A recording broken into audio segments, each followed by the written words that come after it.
வீடு கட்ட square feet என்ன ரேட், 2025ல வீடு கட்ட என்ன செலவாகுது, அந்த ஸ்கொயர் ஃபீட் ரேட்ல என்ன வரும் என்ன வராது, ஒரு பட்ஜெட்ல ஆரம்பிக்கிற வீட்டோட கன்ஸ்ட்ரக்ஷன் ஏன் கம்ப்ளீட் பண்ணும்போது அதிகமா செலவு பண்ணி கம்ப்ளீட் பண்றாங்க, பில்டர் என்ன மெட்டீரியல் யூஸ் பண்றாருன்னு மெட்டீரியல் ஸ்பெசிஃபிகேஷனை பத்தி டீடைலா டிஸ்கஸ் பண்ண நீங்க டெக்னிக்கல் ஸ்பெசிஃபிகேஷனை பத்தி உங்க பில்டர் கிட்ட டிஸ்கஸ் பண்ணிட்டீங்களா? ஒர்க்மேன்ஷிப் ஸ்பெசிஃபிகேஷன் என்ன அப்படிங்கறத டிஸ்கஸ் பண்ணிருக்கீங்களா? வணக்கம், நான் உங்க engineer Sachin. Silent valley construction கடந்த 11 வருடங்களா 120+ ப்ராஜெக்ட்ஸை சக்ஸஸ்ஃபுல்லாக கம்ப்ளீட் பண்ணியிருக்கிறோம். நாங்கள் கன்ஸ்ட்ரக்ட் பண்ண இந்த 120 ப்ராஜெக்ட்ஸ்லையும் எந்த ஒரு ப்ராஜெக்டை கூட நாங்கள் பாதியில் விட்டுட்டு வந்ததில்லை. இதற்கு முக்கியமான காரணமாக எங்கள் கிளைண்ட்ஸ் எங்களோட ப்ளஸ்ஸாக சொல்கிறது என்னன்னா, நாங்கள் கொடுக்குற detail specification agreement and clear payment schedule தான். அந்த டீடைல் ஸ்பெசிஃபிகேஷன் அண்ட் பேமெண்ட் ஸ்கெடியூலை பற்றி தான் இந்த வீடியோவில் நம்ம பார்க்க போகிறோம். நாங்கள் ஒவ்வொரு ஆண்டும் நாங்கள் என்ன ரேட்டில் கன்ஸ்ட்ரக்ட் பண்ணுறோம், அதோட ஸ்பெசிஃபிகேஷன் என்ன அப்படிங்கிறது டீட்டெயில்டாக வீடியோவில் நம்ம எக்ஸ்பிளைன் பண்ணிட்டு இருக்கிறோம். இது 3வது முறையாக நம்ம இந்த வீடியோவை இன்னைக்கு போஸ்ட் பண்ணுறோம். கடந்த ஆண்டு 2024ல் நம்ம ஒரு ரேட் அண்ட் ஸ்பெசிஃபிகேஷன் ப்ரொவைட் பண்ணியிருந்தோம். அந்த ரேட்டை சொன்ன டேட் வரைக்கும் நம்ம ஃபாலோ பண்ணியிருக்கிறோம். இது updated rate and updated specification. இந்த ரேட்டை நம்ம 2025 டிசம்பர் வரைக்கும் நம்ம ஃபாலோ பண்ண போகிறோம். இந்த அப்டேட்டட் ரேட் அண்ட் ஸ்பெசிஃபிகேஷனில் சைன் பண்ணுற ஃபர்ஸ்ட் 5 கஸ்டமர்ஸ்க்கு நம்ம என்ன ஆஃபர் ப்ரொவைட் பண்ணுறோம் அப்படிங்கிறத இந்த வீடியோவோட எண்டில் நான் ப்ரொவைட் பண்ணியிருக்கிறேன். அதையும் நீங்கள் போய் பாருங்கள். இந்த வீடியோ ஆக்சுவலாக ஒரு லென்த்தியான வீடியோ தான். இது எல்லாருக்குமான வீடியோ இல்லை. இது மொத்தம் 2 பேருக்கு தான் இந்த வீடியோ ஹெல்ப்ஃபுல்லாக இருக்க போகுது. ஒன்று, 2025ல் நீங்கள் பில்டிங் கன்ஸ்ட்ரக்ஷன் பிளான் பண்ணுறீங்களா, உங்களுக்கு இது ஹெல்ப்ஃபுல்லாக இருக்கும். 2வது, நீங்கள் ஒரு ஸ்டார்டிங் ஸ்டேஜ் இருக்கிற ஒரு பில்டரா, உங்களுக்கும் ஹவுஸ் ஓனருக்கும் எங்கெங்க சிக்கல் வருது, அந்த சிக்கல்கள் அந்த ப்ராப்ளமை எப்படி நம்ம சால்வ் பண்ணலாம், அக்ரிமெண்ட்டை எப்படி ஃபார்ம் பண்ணலாம் அப்படிங்கிறதுக்கான ஒரு நல்ல ஐடியா இந்த வீடியோவில் உங்களுக்கு கிடைக்கலாம். இந்த வீடியோவை கண்டினியூ பண்ணுறதுக்கு முன்னாடி நான் வீடியோவோட டிஸ்கிரிப்ஷனில் ஸ்பெசிஃபிகேஷன், பேமெண்ட் ஸ்கெடியூல் அண்ட் எஸ்டிமேஷனோட ஒரு பிடிஎஃப் அட்டாச் பண்ணியிருக்கிறேன். அதை டவுன்லோட் பண்ணிக்கோங்க. முடிஞ்சு அதை பிரிண்ட் அவுட் எடுத்து கையில் வச்சுக்கிட்டு இந்த வீடியோவை கன்டினியூ பண்ணுங்க. கடந்த ஆண்டு இந்த ஸ்பெசிஃபிகேஷனை யூஸ் பண்ணி அக்ரிமெண்ட் கிரியேட் பண்ணி கன்ஸ்ட்ரக்ஷன் செய்த நிறைய நண்பர்கள் இது ஒரு கைடு மாதிரி இருந்திருக்குன்னு சொல்லியிருக்கிறாங்க. யூடியூப்ல இந்த வீடியோ பார்த்த நிறைய நண்பர்களும் இது வந்து ஹெல்ப்ஃபுல்லாக இருக்குன்னு கமெண்ட் பண்ணியிருக்கிறாங்க. அதோட விளைவாக தான் நாங்கள் இனியும் பெட்டராக இதை வந்து நாங்கள் கிரியேட் பண்ணியிருக்கிறோம். லாஸ்ட் டைம் கொடுத்த ஸ்பெசிஃபிகேஷனை விட இனியும் அடிஷ்னலாக இனியும் நீங்கள் கேட்குற டவுட்ஸில் இருந்து அதுலேயும் வர கிளாரிஃபிகேஷன்ஸ்க்காக 150 முக்கியமான பாயிண்ட்ஸ் அப்படின்னு சொல்லி நோட் பண்ணி அந்த 150 பாயிண்ட்ஸ் பற்றி தான் நம்ம இப்போ டிஸ்கஸ் பண்ண போகிறோம். சைலண்ட் வேலி கன்ஸ்ட்ரக்ஷன் நம்ம சொன்ன மாதிரி 4 டிஃப்ரெண்ட் ஸ்பெக் கொடுக்குறோம். Spec 1, spec 2, 2A and 3. இதுக்கு 2300 2700 rupees per ஸ்கொயர் ஃபீட் வரைக்கும் நம்ம செய்கிறோம். இந்த ஸ்பெசிஃபிகேஷனில் நான் ரெட் கலராக ப்ரொவைட் பண்ணியிருக்கிற ஸ்பெக் 0 அப்படிங்கிறது யூஸ்வலாக இங்கே பில்டர் கன்ஸ்ட்ரக்ட் பண்ணுற ஸ்பெக்காக இருக்கலாம். அதுக்கு ஒருத்தங்க ஒரு ரேட்டும் கொடுக்கலாம். ஸோ இதோட கம்பேர் பண்ணுறதுக்கு பெட்டராக இருக்குங்கிறதுக்காக தான் ஸ்பெக் 0 அப்படின்னு ஒரு ஃபார்மேட் வச்சுருக்கோம். ஸ்பெக் 0 நம்ம பண்ணுறதில்ல. ஸோ இதை ஸ்டெப் பை ஒரு பாயிண்ட்டை நம்ம என்ன அப்படிங்கிறத நம்ம பார்ப்போம். ஐட்டம் நம்பர் 1 வந்து ரேட். ஸோ ரேட் ஒன்றுக்கும் டிஃபர் ஆகுது. அதுக்கு என்ன ஒர்க் வருது, ஒர்க்மேன்ஷிப் வருதுங்கிறத பார்க்கலாம். Item number 2 architectural drawing. இப்போ யூஸ்வலாக ஒரு பில்டர் வந்து ஃப்ளோர் பிளான், இப்படி தான் பிளான் வருது அப்படிங்கிறத ஈஸியாக ப்ரொவைட் பண்ணிடுவாங்க. ஸோ அது அப்படியே எக்ஸிக்யூட் ஆகிற மாதிரி இருக்கும். சம்டைம்ஸ் 3D எலிவேஷன் கொடுக்குற மாதிரி இருக்கும். நம்ம ஸ்பெக் 2A அண்ட் 3ல வீடியோ வாக் த்ரூ ப்ரொவைட் பண்ணுறோம். வீடியோ வாக் த்ரூ இந்த சென்ஸ் ஃப்ரண்ட் எலிவேஷன் மட்டும் இல்லாமல் எலிவேஷன், ஃப்ரண்ட் சைடு பேக் சைட்லாம் எப்படி இருக்குங்கிற ஒரு வீடியோ, எலிவேஷன் வீடியோவும், தென் இன்னரில் டோர் பிளேஸ்மெண்ட்ஸ் எப்படி இருக்கும், விண்டோ பிளேஸ்மெண்ட்ஸ் எப்படி இருக்கும், ஸ்டெப்ஸ் எப்படி அமையும் அப்படிங்கிறதுக்கான ஒரு basic referral video walk through provide பண்ணியிருப்போம். இதில் இன்டீரியரோட ப்ரொவைட் பண்ணுவோமா அப்படின்னா நோ, ஏன்னா நம்ம இன்டீரியர் ஒர்க் நம்ம இதில் இன்க்ளூட் பண்ணலை. ஸோ இன்டீரியர் ப்ரொவிஷன்ஸ் இருக்காது. ஒரு பேசிக்காக விண்டோ டோர்ஸ் அண்ட் அலைன்மெண்ட்ஸ் பார்க்கறதுக்கான video. Item number 3 structural drawings. நீங்கள் ஸ்ட்ரக்சரல் டிராயிங்ஸ் நம்ம வந்து யூஸ்வலாக பில்டர்ஸ் ப்ரொவைட் பண்ணுறது இல்லை. அது ப்ரொவைட் பண்ணுற மாதிரி பில்டர்கிட்ட நீங்கள் போகிறது பெட்டர். இல்லை நீங்கள் ஸ்ட்ரக்சரல் டிராயிங்ஸை ரெடி பண்ணி நீங்கள் கொடுக்கணும், அதை ஃபாலோ பண்ணுற மாதிரி இருக்கும். ஏன்னா இது இல்லாதப்ப ஒரு பில்டர் அவருக்கு தோணுன மாதிரி கன்ஸ்ட்ரக்ஷன் ஃபேஸ் நடக்கும்போது, ரூஃப் கான்கிரீட் நடக்கும்போது மேபி அவர் கம்பியை சின்னதாக போடலாம், பெருசாக போடலாம். ஸோ இதெல்லாம் வந்து உங்களோட கன்ஸ்ட்ரக்ஷன் குவாலிட்டி அஃபெக்ட் கண்டிப்பாக பண்ணும். ஸோ அதனால் நம்ம வந்து ஸ்ட்ரக்சரல் டிராயிங் மஸ்ட். நம்ம எல்லா ஸ்பெக்லையுமே ஸ்ட்ரக்சரல் டிராயிங் ப்ரொவைட் பண்ணுறோம். இது அக்ரிமெண்ட் நம்ம சைன் பண்ணும்போதே இந்த ஸ்ட்ரக்சரல் டிராயிங்கை நம்ம ப்ரொவைட் பண்ணிடுவோம். அக்ரிமெண்ட்லேயே ஸ்ட்ரக்சரல் டிராயிங்ஸ் வந்து நம்ம பின் பண்ணிடுவோம். ஸோ காலம் எங்கே, என்ன சைஸ் வருது, காலம் பீம் என்ன, அந்த ராடு என்ன வரப்போகுது, அதுக்கான சைஸ் என்ன, லிண்டல் பீம் எப்படி இருக்கும் அப்படிங்கிற எல்லா டிராயிங்ஸுமே வந்து இதில் ஸ்லாப்லேருந்து எல்லாமே நம்ம ப்ரொவைட் பண்ணிடுறோம். ஸோ ஃபூட்டிங்கோட சைஸ் என்னங்கிற மாதிரி எல்லாமே. ஸோ இதோட லிஸ்ட்டு நான் ப்ரொவைட் பண்ணியிருக்கிறேன். இது உங்கள் பில்டர்கிட்ட இருந்து நீங்கள் கண்டிப்பாக வாங்கிட்டு அடுத்து செய்கிறது பெட்டர். அடுத்து ஒர்க்கிங் ட்ராயிங்ஸ். இப்போ யூஸ்வலாக ஒர்க்கிங் ட்ராயிங்ஸ் வருமா அப்படிங்கிறது பாருங்கள். ஏன்னா வெறும் ஃப்ளோர் பிளான் வச்சு மட்டுமே மார்க் பண்ணுறது ரொம்ப கஷ்டமான விஷயம். ஸோ சர்வே ட்ராயிங், இப்போ சென்ட்ரல் லைனுக்கான ட்ராயிங், சைட் கண்டிஷனுக்காக மேபி கொஞ்சம் சின்ன அட்ஜஸ்ட்மெண்ட் இருக்கலாம், அதுக்காக ட்ராயிங் அப்டேட் பண்ணணும். அப்படி பண்ணால் ஒர்க்கிங் டீம் வந்து அப்படியே பண்ணிகிட்டு இருப்பாங்க. ஸோ அது அப்டேஷன்ஸு, அதுக்கப்புறம் வந்துட்டு நம்ம ஸ்டேர்கேஸ் சென்ட்ரிங் அடிக்கிறதுக்கான டிராயிங்ஸ், இதெல்லாம் நம்ம டிராயிங்ஸாக ப்ரொவைட் பண்ணும்போது மிஸ்டேக் இல்லாமல் ஒரு ஒர்க்கும் நடக்கும். அடுத்து எம்இபி டிராயிங்ஸ். இப்போ வந்துட்டு ஆஃப் த கேசஸில் நம்ம பார்க்கறது கம்ப்ளீஷனுக்கு அப்புறம் நம்ம வந்துட்டு பெட் இருக்கிற இடத்துல காட் எங்கே வருதோ அங்கே வந்து ஃபேன் இல்லை, ஃபேன் இன்னொரு இடத்துல இருக்குது, இது மாதிரி பிரச்சனைகள் வரும். ஸோ இதை அவாய்ட் பண்ணுறதுக்காக நான் ஸ்பெக் 1 அண்ட் ஸ்பெக் 2ல லைட் அண்ட் ஃபேன் கான்கிரீட் போடுறதுக்கு முன்னாடியே வந்துட்டு நாங்கள் எங்கே வரப்போகுது அப்படின்னு சொல்லிட்டு பிளானில் மார்க் பண்ணி நாங்கள் ப்ரொவைட் பண்ணுறோம். ஸோ அதை கிளைண்ட் பார்த்து அப்ரூவ் பண்ணதுக்கப்புறம் தான் கான்கிரீட்டிங் ஒர்க்கே நடக்கும். ஸோ இது வந்து ஒரு கவனிக்க வேண்டிய ஒரு விஷயம்.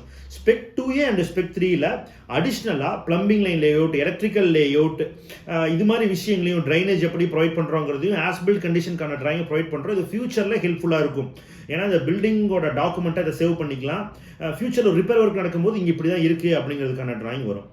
சரி, இப்போ இந்த ஒர்க் நடக்குது, எக்ஸிக்யூஷனில் எப்படி நாங்கள் அப்டேட் பண்ணலாம்? கிளைண்ட் ஒரு வெளியே ஊரில் இருக்கலாம், வெளிநாட்டில் இருக்கலாம். ஸோ இங்கே இப்படி ஒர்க் நடக்குது, எப்படி அப்டேட் பண்ணுறோன்னா ஃபோட்டோஸாக வாட்ஸ்அப் குரூப் ஒன்று நம்ம கிரியேட் பண்ணுவோம். இனிஷியல் ஸ்டேஜில் கிரியேட் பண்ணுவோம். அதில் engineer, project manager, site engineer, தேவைப்பட்ட மேஸ்திரி, கிளைண்ட் எல்லாருமே இருப்போம்.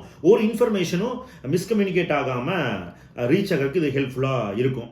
டெய்லி அப்டேட்ஸும் இதில் செய்திருவோம். Construction management. இப்போ ஒரு தனி இன்ஜினியராக ஒருத்தர் போய் பார்க்கும்போது, ஒரு பில்டரை போய் பார்க்கும்போது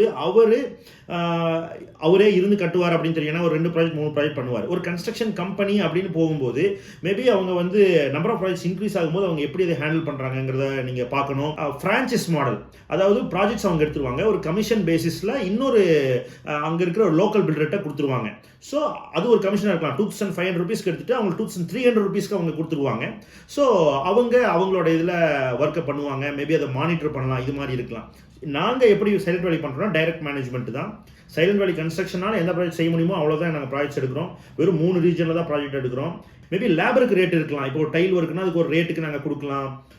வந்துட்டு ஒரு எலக்ட்ரிக்கல்னா அந்த ஒர்க் ரேட், ஏன்னா வந்து அவங்களை வந்து டெய்லி லேபரில் போட முடியாது. 9 o'clock to 8 o'clock 6 o'clock வரைக்கும் நம்ம ஒர்க் வாங்க முடியாது. அது மாதிரி கண்டிஷன்ஸ் பண்ணுறோம். But no franchise model. உங்களோட ப்ராஜெக்ட்ஸ் அப்படி இருக்கான்னு பார்த்துக்குங்க. ஏன்னா ஆரம்பத்துலேருந்து கடைசி வரைக்கும் நீங்கள் யார்கிட்ட பேசுகிறீங்களோ அவர்கிட்டே பேசுகிற மாதிரி இருக்கணும். அவரோட சப்பார்டினேட்ஸ் கிட்ட பேசுறது தப்பு இல்லை, அவரோட சைட் இன்ஜினியர் கிட்ட நீங்கள் பேசலாம்.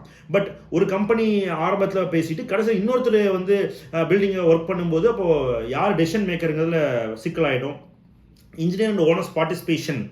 இப்போ வந்துட்டு ஒவ்வொரு ஒர்க்லையும் நம்ம எப்படி கஸ்டமர், அதாவது கிளைண்ட்டை வந்து உள்ளே கொண்டு வர்றோம் அப்படின்னா, இப்போ வந்து நாங்கள் வந்து டோர்ஸ் செலெக்ஷன், ஒரு டைல் செலெக்ஷன், இதெல்லாமே கிளைண்ட்டே டேட்டா பண்ணுற மாதிரி இருக்கும். நிறைய ஆப்ஷன்ஸ் கிளைண்ட்டுக்கு நாங்கள் கொடுத்துருக்கோம்.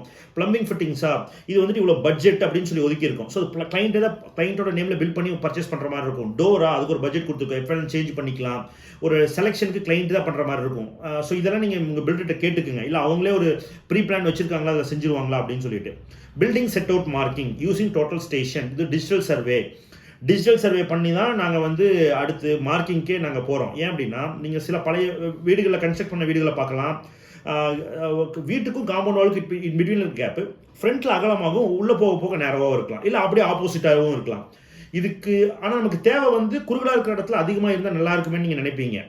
இதெல்லாம் காரணம் இனிஷியலாக சர்வே பண்ணாமல் எக்ஸிக்யூஷன் பண்ணுறது தான். ஏன்னா சைட் கோர்ஸாக இருக்கலாம், பட் பில்டிங் நம்ம ஸ்ட்ரெயிட்டாக தான் கட்டுவோம். பட் அதை எங்கே கோர்ஸ் பண்ணுறோம், எந்த சைட் நம்ம வந்து டில்ட் பண்ணி கட்டுறோங்கிறது இருக்குது. இதெல்லாம் வந்து டோட்டல் ஸ்டேஷன் சர்வே பண்ணால் தான் நடக்கும். ஸோ உங்கள் பில்டர் பண்ணுறான்னு பாருங்கள். அப்படி இல்லாட்டியுமே உங்கள் பில்டர் இதெல்லாம் பண்ணலை அப்படின்னா நீங்கள் இனிஷியலாகவே வந்து டோட்டல் ஸ்டேஷன் சர்வே பண்ணிவிட்டு உங்கள் பிளான் செட் அவுட் மார்க்கிங் பண்ணிவிட்டு அப்புறம் அவங்ககிட்ட டிராயிங்ஸ் கொடுங்க. Item number 10, type of construction. ஆக்சுவலாக இது வந்து ரொம்ப ரொம்ப முக்கியமான பாயிண்ட்டுங்க. எங்களோடையே ஒரு பில்டரை கம்பேர் பண்ணுறதுக்காக ஒர்க் அவுட் பண்ணுறதுல இது ஒரு பெரிய இஷ்யூவாக எங்களுக்கு இருக்குது. என்னன்னா, இது வந்து சென்னை மாதிரி ரீஜனில் பிரச்சனை இல்லை, ஏன்னா எல்லா இடத்துலையுமே காலம் அண்ட் பீம் வந்துடுது. But other districts of Tamil Nadu, இந்த கோயம்புத்தூர், சேலம் ரீஜன், இது மாதிரி நாங்கள் பண்ணுற இடத்துல எல்லாரும் நான் போஸ்ட் போட்டு கட்டுறேங்கிறது உறுதியாக இருக்கிறாங்க. But post in the sense வெர்டிகலாக வர்றது போஸ்ட், பில்லர், காலம்னு சொல்லுவோம். பட் ஹரிசான்டலாக வர பீமை விட்டுறோம். அதாவது கடைசியில் பிரிக் ஒர்க் பண்ணி அது மேலே லோடு பண்ணுறாங்க, பீம் இல்லாமல் வெறும் ஸ்லாப் திக்னஸ்க்கு மட்டும். ஸோ இது வந்து கண்டிப்பாக தவறு. ஸோ இதை தான் நம்ம வந்து இதில் பார்க்க வேண்டியதாக இருக்குது. ஸோ இதை நம்ம வந்து ஒரு 2000 ஸ்கொயர் ஃபீட் பில்டிங்கில் இந்த பீமை மட்டும் நம்ம கட் பண்ணால் 1.25 lakhs வந்து கம்மியாகும், கட்டிங் ஆகிடும். அப்படியே பில்ட் இருக்குது, இது கண்ணுக்கே தெரியறதில்ல, பிளாஸ்டிங் பண்ணி கம்ப்ளீட் பண்ணிடுறாங்க. இது மாதிரி நான் அநேக பில்டிங்ஸை காமிக்க முடியும். ஸோ இதை நம்ம உங்கள் ப்ராஜெக்டில் வருதா வரலையா, உண்மையாகவே நீங்கள் உண்மையான ஃப்ரேம் ஸ்ட்ரக்சர் பண்ணுறீங்களா இல்லை ஒரு போலியான ஃப்ரேம் ஸ்ட்ரக்சர் பண்ணுறீங்களா அப்படிங்கிறத கேட்டு தெரிஞ்சுக்குங்க இனிஷியலாகவே உங்கள் பில்டர்கிட்ட. சிமெண்ட் வந்து கிளாஸ் ஏ சிமெண்ட்ஸ் போகலாம், இல்லை காஸ்ட் எஃபெக்டிவ்க்காக எக்கனாமிக்கலாக பண்ணோன்னா கிளாஸ் பி சிமெண்ட்ஸ் போகலாம். பட் ப்ராப்பரான மிக்ஸ் ரேஷியோவில் போகணுங்கிறத நாங்கள் வந்து இன்சிஸ்ட் பண்ணுறோம். நம்ம சைல்ட் வேலி கன்ஸ்ட்ரக்ஷன் எல்லா ஸ்பெக்கும் கிளாஸ் ஏல இருக்கிற சிமெண்ட்ஸ் எதுவாக இருந்தாலும் நாங்கள் கிளைண்ட் சூஸ் பண்ணுற சிமெண்ட்ஸ் போகிறோம். தென் ஸ்டீலை பொறுத்தளவுக்கு எஸ்எஸ்ஐ, செயில், வைசாக் இந்த ஸ்டீல்ஸ் நாங்கள் வந்து ப்ரிஃபர் பண்ணுறோம். சென்னை கிளைண்ட்ஸ் எல்லாமே ஐ ஸ்டீல் அண்ட் ஏஆர்எஸ் ப்ரிஃபர் பண்ணுறதால அதையும் நாங்கள் இதுக்குள்ள இன்க்ளூட் பண்ணியிருக்கிறோம். ஸோ இந்த பிராண்ட் ஆஃப் ஸ்டீல்ஸை நம்ம யூஸ் பண்ணுறோம். செயிலுங்கிறது steel authority of India limited, வைசாக்ங்கிறது கவர்மெண்ட் கம்பெனி. ஸோ இதெல்லாம் வந்து என்ன ஒரு இதுன்னு சொன்னால் ஸ்கிராப் ராட் யூஸ் பண்ண மாட்டாங்க அப்படிங்கிறது தான் அதோட முக்கியமான விஷயம். தென் எங்கள் கிளைண்ட்ஸ் எல்லாருமே சொல்கிறது, எங்ககிட்ட கேட்குறவங்க, எங்களோட ஸ்பெக்ஸை இவ்வளோ வருஷங்களாக பார்த்துட்டு இருக்கவங்க கேட்குறதுன்னா, நீங்கள் எல்லா மெட்டீரியல்ஸுமே நல்ல டாப் பிராண்ட்ஸே போகிறீங்க, பட் இந்த ஸ்டீல் மட்டும் ஏன் நீங்கள் டாட்டா போகல அப்படிங்கிறாங்க. டாட்டாக்கும் செயிலுக்கும் எந்த குவாலிட்டி டிஃப்ரென்ஸும் கிடையாதுங்க. பட் டாட்டா வந்து ஒரு பிராண்டிங் பண்ணி ஒரு பொசிஷனில் இருக்கிறாங்க. சொன்ன டிஃப்ரென்ஸ். இன்கேஸ் எங்களோட எல்லா ஸ்பெக்கும் உங்களுக்கு மேட்ச் ஆகுது, பட் ஸ்டீல் மட்டும் டாட்டா வேணும்னு சொன்னால் 30 to 35 rupees வந்து டிஃப்ரென்ஸ் ஆகுது. அது என்னங்கிறது டிஸ்கஸ் பண்ணிவிட்டு நீங்கள் உங்களோட ப்ராஜெக்ட்ஸில் நீங்கள் செய்யறதுனாலும் செய்யலாம். நீங்கள் அதர் பிராண்ட்ஸ் வந்து டாட்டா போனீங்கன்னா இது மட்டும் தான் டிஃபர் ஆகும். எம்சாண்ட் இப்போ நம்ம யூஸ் பண்ணுறது வந்து எம்சாண்டால் நம்ம கன்ஸ்ட்ரக்ஷன் பண்ணுறோம். ஸோ வாஷ்ட் எம்சாண்டாக இருக்கணும், டஸ்ட் கண்டென்ட் இல்லாமல் இருக்கணும். அதுக்கு வந்துட்டு அந்த நீங்கள் ப்ரொக்யூர் பண்ணுற இடத்துல வாஷ் பண்ணதாக இருக்கணும். Next concreting method. இதுக்கு வந்துட்டு வைப்ரேட்டர் மஸ்ட். ஒரு சைட்டுனா நாங்கள் வந்து வைப்ரேட்டர் கண்டிப்பாக சைட்டில் எப்பவுமே இருக்கணுங்கிறது இன்சிஸ்ட் பண்ணுறோம். சின்ன கான்க்ரீட், பெரிய கான்க்ரீட் எதுக்காக வைப்ரேட்டர் போடணும். வைப்ரேட்டர் சம் கான்ட்ராக்டர்ஸ் வந்து அடிஷ்னல் சார்ஜஸ்ன்னு சொல்லுவாங்க, ரெண்டலுக்கு நீங்கள் எடுத்து கொடுக்கணும்னு சொல்லுவாங்க. நீங்கள் ஒரு பில்டிங் கன்ஸ்ட்ரக்ட் பண்ணுறீங்கன்னா இனிஷியலாக நீங்கள் ஒரு வைப்ரேட்டர் வாங்கி சைட்டுக்கு கொடுத்துறது கூட நல்லது. ஏன்னா அதோட பர்ஃபார்மன்ஸ் வந்து பெரிய லெவலில், ஏன்னா டென்சிஃபை பண்ணும், ஏர் பபிள்ஸ் எல்லாம் வெளியே எடுத்து கான்க்ரீட்டை டைட்டன் பண்ணும். கான்க்ரீட்டோட உண்மையான ஸ்ட்ரென்த் வைப்ரேட்டர் போட்டால் மட்டும் தான் கிடைக்கும், கம்பி வச்சு குத்துனா கிடைக்காது. Super structure brick work. இப்போ வந்து பிரிக் ஒர்க் எதில் பண்ணுறீங்க? ஸ்பெக் 1 மட்டும் சாலிட் பிளாக்ல நாங்கள் கொடுத்துருக்குறோம், ஏன்னா அது ஜிப்சம் பிளாஸ்டிங். அதர் எல்லா ஸ்பெக்ஸுமே வந்து வயர் கட் ரெட் பிரிக்ஸ். சரி, வெறும் ரெட் பிரிக்கும் வயர் கட் ரெட் பிரிக் என்னன்னா, வெறும் ரெட் பிரிக்னு சேம்பர் கல், கை கல்லாம் சொல்லுவோம். அதோட விலை அடிப்படையில் நான் சொன்னால் அது வந்து 8 ரூபாய்க்கு கிடைக்கும். இது வந்து 11 ரூபாய் வரைக்கும் இதோட காஸ்ட் இருக்குது. வயர் கட் ரெட் பிரிக்ஸ் ரெண்டுக்கும் அதோட மேக்கிங்கில் டிஃபர் இருக்குது, அதோட ப்ராசஸ் டிஃபர் இருக்குது. கம்ப்ரசிவ் ஸ்ட்ரென்த் வந்து பயங்கரமாக மாறுபடும். ஸோ அதை வந்து நீங்கள் கேட்டுக்கிட்டு உங்கள் பில்டிங்க்கு நீங்கள் ரெட் பிரிக்ஸ் யூஸ் பண்ணுறீங்கன்னா வயர் கட் பிரிக்ஸ் யூஸ் பண்ணுங்கள். ஃப்ரேம்டு செக்ஷன்றதால என்ன வேணாலும் யூஸ் பண்ணலாம். இல்லை ஃப்ளை ஆஷ் போகிறதுனாலும் ஃப்ளை ஆஷ் போகலாம். நாங்கள் வந்து சூப்பர் ஸ்ட்ரக்சருக்கு ஃப்ளை ஆஷ் கொடுக்கல. ஃப்ளை ஆஷ் கொடுத்தா ரேட் வைஸ் கட் டவுன் ஆகும். இஃப் நீடட்னா அதை நீங்கள் கன்சிடர் பண்ணலாம். Item number 16 structural warranty. இப்போ ஸ்ட்ரக்சரல் வாரண்டி வந்துட்டு இதை ஃபஸ்ட் டைம் நாங்கள் வந்து பாண்டில் ப்ரொவைட் பண்ணுறோம். 15 இயர்ஸ்க்கு வந்து ஸ்ட்ரக்சரல் எலமெண்ட்ஸ், அதாவது ஃபூட்டிங், காலம், பீம்ஸ் அண்ட் ஸ்லாப்ஸில் ஏதாச்சும் ஒரு structural damages or structural failures நடக்குதுன்னு சொன்னால் ஸ்ட்ரக்சரல் சைலண்ட் வேலி கன்ஸ்ட்ரக்ஷன் வந்து அதை வந்து நின்று அதை வந்து ஒர்க் பண்ணி கொடுக்கணும் அப்படிங்கிறது தான் இந்த அக்ரிமெண்ட். ஸோ அதுபடி கொடுக்குறோம். 17 ஃபவுண்டேஷன் டெப்த். இப்போ வந்து நம்ம எக்ஸ்கவேட் பண்ணுறதுக்கான சைட்லேருந்து எவ்வளோ ஆழம் போகிறோம் அப்படிங்கிறது. இப்போ யூஸ்வலாக எல்லா பில்டர்ஸும் 5 feet போகலான்னு சொல்லுவாங்க, நாங்கள் 7 feetனு சொல்கிறோம். பட் 7 feet அப்படிங்கிறது வந்து என்ன லெவலாக இருந்தாலும் 7 feetனு கிடையாது. ஒருவேளை ஹார்ட் ஷட்டம் 4 அடியிலே வந்துச்சுன்னா அது 4 அடி தான். ஹார்ட் ஷட்டம் 6 அடியில் வந்துச்சுன்னா அது 6 அடி. ஒருவேளை 7 அடியில் வந்துச்சுன்னா 7 அடி. இன்கேஸ் 7 அடிக்கு மேலே போகுதுன்னா நாங்கள் வந்து அடிஷ்னல் காஸ்ட் கிளைண்ட் ஸ்கோப் அப்படின்னு வச்சுருக்கிறோம். அது சாயில் ஸ்டடியில் தான் நம்மளுக்கு தெரியும். பட் யூஸ்வலாக பில்டர்ஸ் 5 feetனு வைப்பாங்க. ஸோ இதெல்லாம் நீங்கள் இனிஷியல் ஸ்டேஜஸ்லேயே உங்கள் பில்டரோட டிஸ்கஸ் பண்ணிக்கிங்க. Item number 18 footing concrete. இது வந்து நம்ம ஆர்எம்சியில் தான் ஃபூட்டிங் கான்கிரீட்டே பண்ணுறோம். டீட்டெயிலாக பார்ப்போம். இது எக்ஸ்கவேட் பண்ணியாச்சு, இப்போ உள்ள மேட் போடுறோம். இப்போ மேட்டுக்கு வந்துட்டு நம்ம கவர் பிளாக்ஸ் ப்ரொவைட் பண்ணணும். வாட்டர் லாகிங் சைட்ஸ்க்கு 80 mm கவர் பிளாக்ஸ், யூஸ்வலாக 40 mm கவர் பிளாக் ப்ரொவைட் பண்ணணும். இதில் சில வீடியோஸ் யூடியூப்லேயே நாங்கள் பார்த்துருக்கோம், செங்கல் வச்சு நல்லா ஹைட்டை தூக்கி போட்டிருக்கோம் அப்படிங்கிறதெல்லாம் போடுறாங்க. தயவு செஞ்சு அப்படிலாம் செய்யக்கூடாது. ஒரு ஸ்ட்ரக்சர் இன்ஜினியராக சொல்கிறேன், உங்களுக்கு வந்து பிரிக் வந்து வாட்டர் அப்சர்வ் பண்ணி கம்பிக்கு கொடுத்து டோட்டல் ஃபூட்டிங்லேருந்து மேலே வரைக்கும் துருப்பிடிக்கிறதுக்கு அதுவே காரணமாக அமைஞ்சிடும். ஸோ அதெல்லாம் கவனிச்சுக்குங்க. Footing concrete depth. இப்போ குழி எடுத்தாச்சு, என்ன சைஸ் எடுக்கிறீங்க இதெல்லாம் நீங்கள் கரெக்டாக ஃபாலோ பண்ணுவீங்க, எல்லாம் செய்வீங்க. பட் உள்ளே போடுற கான்கிரீட்டோட அளவு என்ன, இது வந்து ஸ்ட்ரக்சரல் டிராயிங்கில் இருக்கும். அதை நம்ம ஃபாலோ பண்ணுற மாதிரி இருக்குது. இதெல்லாம் நீங்கள் ஸ்ட்ரக்சரல் ட்ராயிங்லாம் ப்ரிப்பேர் பண்ணாமல் நீங்கள் போனீங்கன்னா இதுக்கு வந்துட்டு நார்மலாக நிறைய இடத்துல நான் பில்டர்ஸ் பார்க்குறேன் 3/4 அடிக்கு போடுறாங்க, 9 இன்ச்சு மொத்தமாக போட்டுட்டு வர்றாங்க. இப்போ நாங்கள் ஆவரேஜாக சொல்கிறது வந்து சைலண்ட் வேலி கன்ஸ்ட்ரக்ஷன் எல்லா ஸ்பெக்குக்கும் 1.25 1.5 அப்படின்னு வச்சிருக்கோம். பட் ஸ்ட்ரக்சரல் டிசைன் வந்து மேபி 2 அடி சொல்லலாம், 3 அடி சொல்லலாம். வாட் எவர் த ஹைட் அதை நம்ம ஃபாலோ பண்ணுங்கிறது தான் அதோட விஷயம். பட் நீங்கள் ஸ்ட்ரக்சரல் என்ன இருக்குன்னு பார்த்துக்குங்க. 3/4 அடியெல்லாம் அலோவபிளே கிடையாது. அது வந்து செக் பண்ணிக்கிங்க இதெல்லாம் என்ன ஒர்க் பண்ணுறாங்க அப்படிங்கிறதுலாம் முக்கியமான பாயிண்ட். ஏன்னா இந்த காஸ்டிங்கெல்லாம் கம்மி பண்ணால் அதுவே பெரிய லெவலில் உங்களுக்கு வந்து காஸ்ட்டு கட் பண்ண முடியும் கன்ஸ்ட்ரக்ஷனில். ஸோ இப்படியெல்லாம் தான் தவறுகள் நடந்துகிட்ருக்கும். சைஸ் ஆஃப் காலம் இப்போ வந்துட்டு என்ன சைஸ் ஆஃப் இப்போ வந்து 3/4 பில்லர் போடுறோமா, 1/4 பில்லர் போடுறோமா, 1.25 பில்லர் போடுறோமா, இதெல்லாம் இருக்குது. ஸோ இதெல்லாம் என்னன்னு கேட்டுங்க. நாங்கள் ரெசிடென்ஷியல் பில்டிங்க்கு பேசிக்காகவே 1.5 அப்படிங்கிறது ஆவரேஜாக வச்சுருக்கோம். மேபி ஏதோ 1 காலம் 2 காலம் வந்துட்டு 1.25 இருக்கலாம். இது வந்து ஆவரேஜ் வந்து 1.5. ஸோ நல்ல பெரிய சைஸாக இருக்கும். கன்வென்ஷனல் மைண்ட் செட் வந்து நம்மளுக்கு என்னவா இருக்குன்னா நல்ல பெரிய சைஸாக இருந்தால் அடுத்தடுத்த ஃப்ளோர்ஸ் போகலாம் அப்படிங்கிற ஒரு ஐடியா இருக்கலாம். அதுக்கு எல்லாமே ஸ்ட்ரக்சரல் ட்ராயிங் உங்களுக்கு சப்போர்ட் பண்ணணும். பட் ஸ்டில் இதெல்லாம் நீங்கள் நெக்ஸ்ட்டு கட்டடம் வேலை நடக்கும்போது போய் கேட்டு மன வருத்தப்படுறதுக்கு முதலே இந்த ட்ராயிங்ஸ் வாங்கிக்கிறது நல்லது. நாங்கள் 1.5 ஃபாலோ பண்ணுறோம். இப்போ வாட்டர் லாகிங் சைட்ஸில் தார் கோட்டிங், இப்போ குழிக்குள்ளே ஃபுட்டிங் போட்டாச்சு, காலம் ரைஸ் பண்ணியாச்சு, அந்த பிட்டுமன் கோட்டிங் தார் கோட்டிங் வந்து ப்ரொவைட் பண்ணுறோம் ஃபார் வாட்டர் லாகிங் சைட்ஸுக்கு. அடுத்து பிளிந்த் பீம், இப்போ பெல்ட் பீம்னு சொல்லுவோம். இந்த பிளிந்த் பீமுக்கு நம்ம வந்து ஆர்எம்சியில் தான் கான்கிரீட் பண்ணுறோம். ஏன்னா நீங்கள் ஆர்எம்சியில் பண்ணுறதுக்கும் மேனுவலாக பண்ணுறதுக்கும் நிறைய வித்தியாசங்கள் இருக்குது. நீங்கள் ஆர்எம்சியில் தான் வந்து ஒரு கண்ட்ரோல்டு என்விரான்மெண்ட்டில் வெயிட் பேட்சிங் பண்ணுவாங்க, வெயிட்டில் அளந்து பேட்சிங் பண்ணுவாங்க. ஸோ அதோட குவாலிட்டி வந்து அவ்வளவு நல்லா இருக்கும். ஸோ அதனால் நீங்கள் வந்து ஒருவேளை உங்கள் பில்டர் வந்து ஆர்எம்சி வேண்டாம், ஐ மீன் மேனுவலாக தான் நான் போவேன், ஆர்எம்சிக்கு அடிஷ்னல் காஸ்ட்னாலும் இனிஷியலாக பேசிவிட்டு அடிஷ்னல் காஸ்ட் கொடுத்து ஆர்எம்சி போங்க.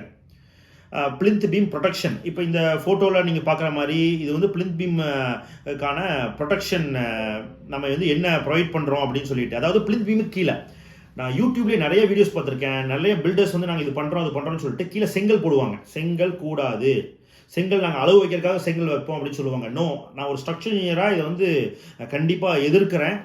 ஏன்னா பிரிக் நீங்கள் வந்து பூமி கீழே வர ஐட்டம், இதெல்லாம் மண்ணை சுற்றியும் இருக்க போகுது, வாட்டர் அப்சர்வ் பண்ணிக்கும் செங்கல். தென் அகெயின் அந்த செங்கல் வந்துட்டு உங்களோட பீமுக்கு கொடுத்து பிளிந்த் பீமே கரோட் பண்ணிடும். ஸோ கான்கிரீட் தான் இருக்கணும். இது மாதிரி கான்கிரீட் ஒர்க்கு தான் நம்ம செய்கிறோம்.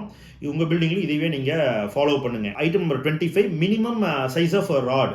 இப்போ வந்துட்டு நான் ஒரு ப்ராஜெக்டில் பார்த்தேன், காலமுக்கெல்லாம் நல்லா ஹெவியான பில்லர்ஸ் 20 mm 25 mm ராட்ஸ் வந்து பயன்படுத்தியிருக்கிறாங்க. ஏன்னா அது எப்பவுமே எக்ஸ்போஸ்டாக இருக்கும். நீங்கள் என்னைக்கு போனீங்கனாலும் ஏதோ ஒரு ஸ்டேஜில் கம்பி தெரிஞ்சுக்கிட்டே இருக்கும் பில்லருக்கு. பட் அதுவே பீமுக்கு தெரியாது. ஏன்னா பீம் வந்து ஒரு 2 நாள் 3 நாள் வேலை முடிச்சிடலாம். அந்த 20-25 mm ராடு ரெசிடென்ஷியல் பில்டிங்க்கு சின்ன பில்லர்ஸ் தான், சின்ன வீடு தான். பட் அதுக்கெல்லாம் போட்டுட்டு அது நல்லா மார்க்கெட்டிங் டெக்னாலஜி மாதிரி பண்ணிட்டு அதோட பிளிந்த் பீமுக்கு வந்து 10 mm ராட் யூஸ் பண்ணியிருக்காங்க. அதெல்லாம் ஐஎஸ் கோடே வந்து உங்களை அக்செப்ட் பண்ணல. அது ஏதோ காம்பவுண்ட் வாலுக்கு யூஸ் பண்ணலாம், பட் வந்துட்டு 10 mm யூஸ் பண்ணக்கூடாது. ஸோ 12 and 16 இதெல்லாம் முதல்ல டிராயிங் பார்த்துக்குங்க. டிராயிங் இருந்தால் அதில் நடக்கும். 26 டை பீம், இது வந்து பேஸ்மெண்ட் பிரிக் ஒர்க்கு மேலே வர டை பீம். 4 அடிக்கு மேலே பேஸ்மெண்ட் வருதுன்னா டை பீம் ப்ரொவைட் பண்ணுறோம். அப்படி இல்லை குறைவான பேஸ்மெண்ட் தான் 3 அடிக்கு 3 அடி 4 அடி தான் வருது அப்படின்னு சொன்னால் பிரிக் ஒர்க்கே நமக்கு ரொம்ப கம்மியான அமௌண்ட் தான் வரும். ஸோ அதனால் அதுக்கு வந்துட்டு நம்ம டிபிசி கான்கிரீட்டோட ஸ்டாப் பண்ணுறோம். 27 காலம் ஷட்டரிங் ஃபார் பேஸ்மெண்ட். இதுவும் 4 அடிக்கு மேலே வருது அப்படின்னு சொன்னால் காலம் பாக்ஸ் போட்டு ப்ராப்பராக கான்கிரீட் செய்யணும். 4 அடிக்கு மேலெலாம் போச்சுன்னு சொன்னால் பிரிக் ஒர்க் பண்ணி சைடு பலகை அடித்து கான்கிரீட் பண்ணால் வைப்ரேட் பண்ண முடியாது. இது வந்து ஒரு 3 அடிக்குள்ளே இருக்குது பிரிக் ஒர்க் அவ்வளோதான்னு சொன்னால் நம்ம வந்து இது பண்ணலாம். 4 அடிக்கு குறைவாக இருக்குதுன்னு சொன்னால் பிரிக் ஒர்க் வந்து 3 அடிக்கு குறைவாக தான் இருக்கும். ஸோ அப்போ வந்து நம்ம பலகை அடித்து பண்ணலாம். ஸோ இதெல்லாம் நோட் பண்ணிக்கிங்க.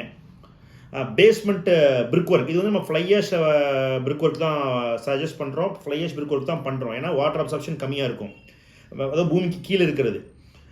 ஸோ இதில் வந்துட்டு 3 feet ஹைட் வந்து பேசிக் ஸ்பெக்காக கொடுத்துருக்குறோம். அடிஷ்னல் ஹைட்டுக்கு அடிஷ்னல் ரேட் இருக்குது. அது வந்து இந்த ஸ்பெக்கோட லாஸ்ட்டில் நம்ம பார்க்க முடியும்.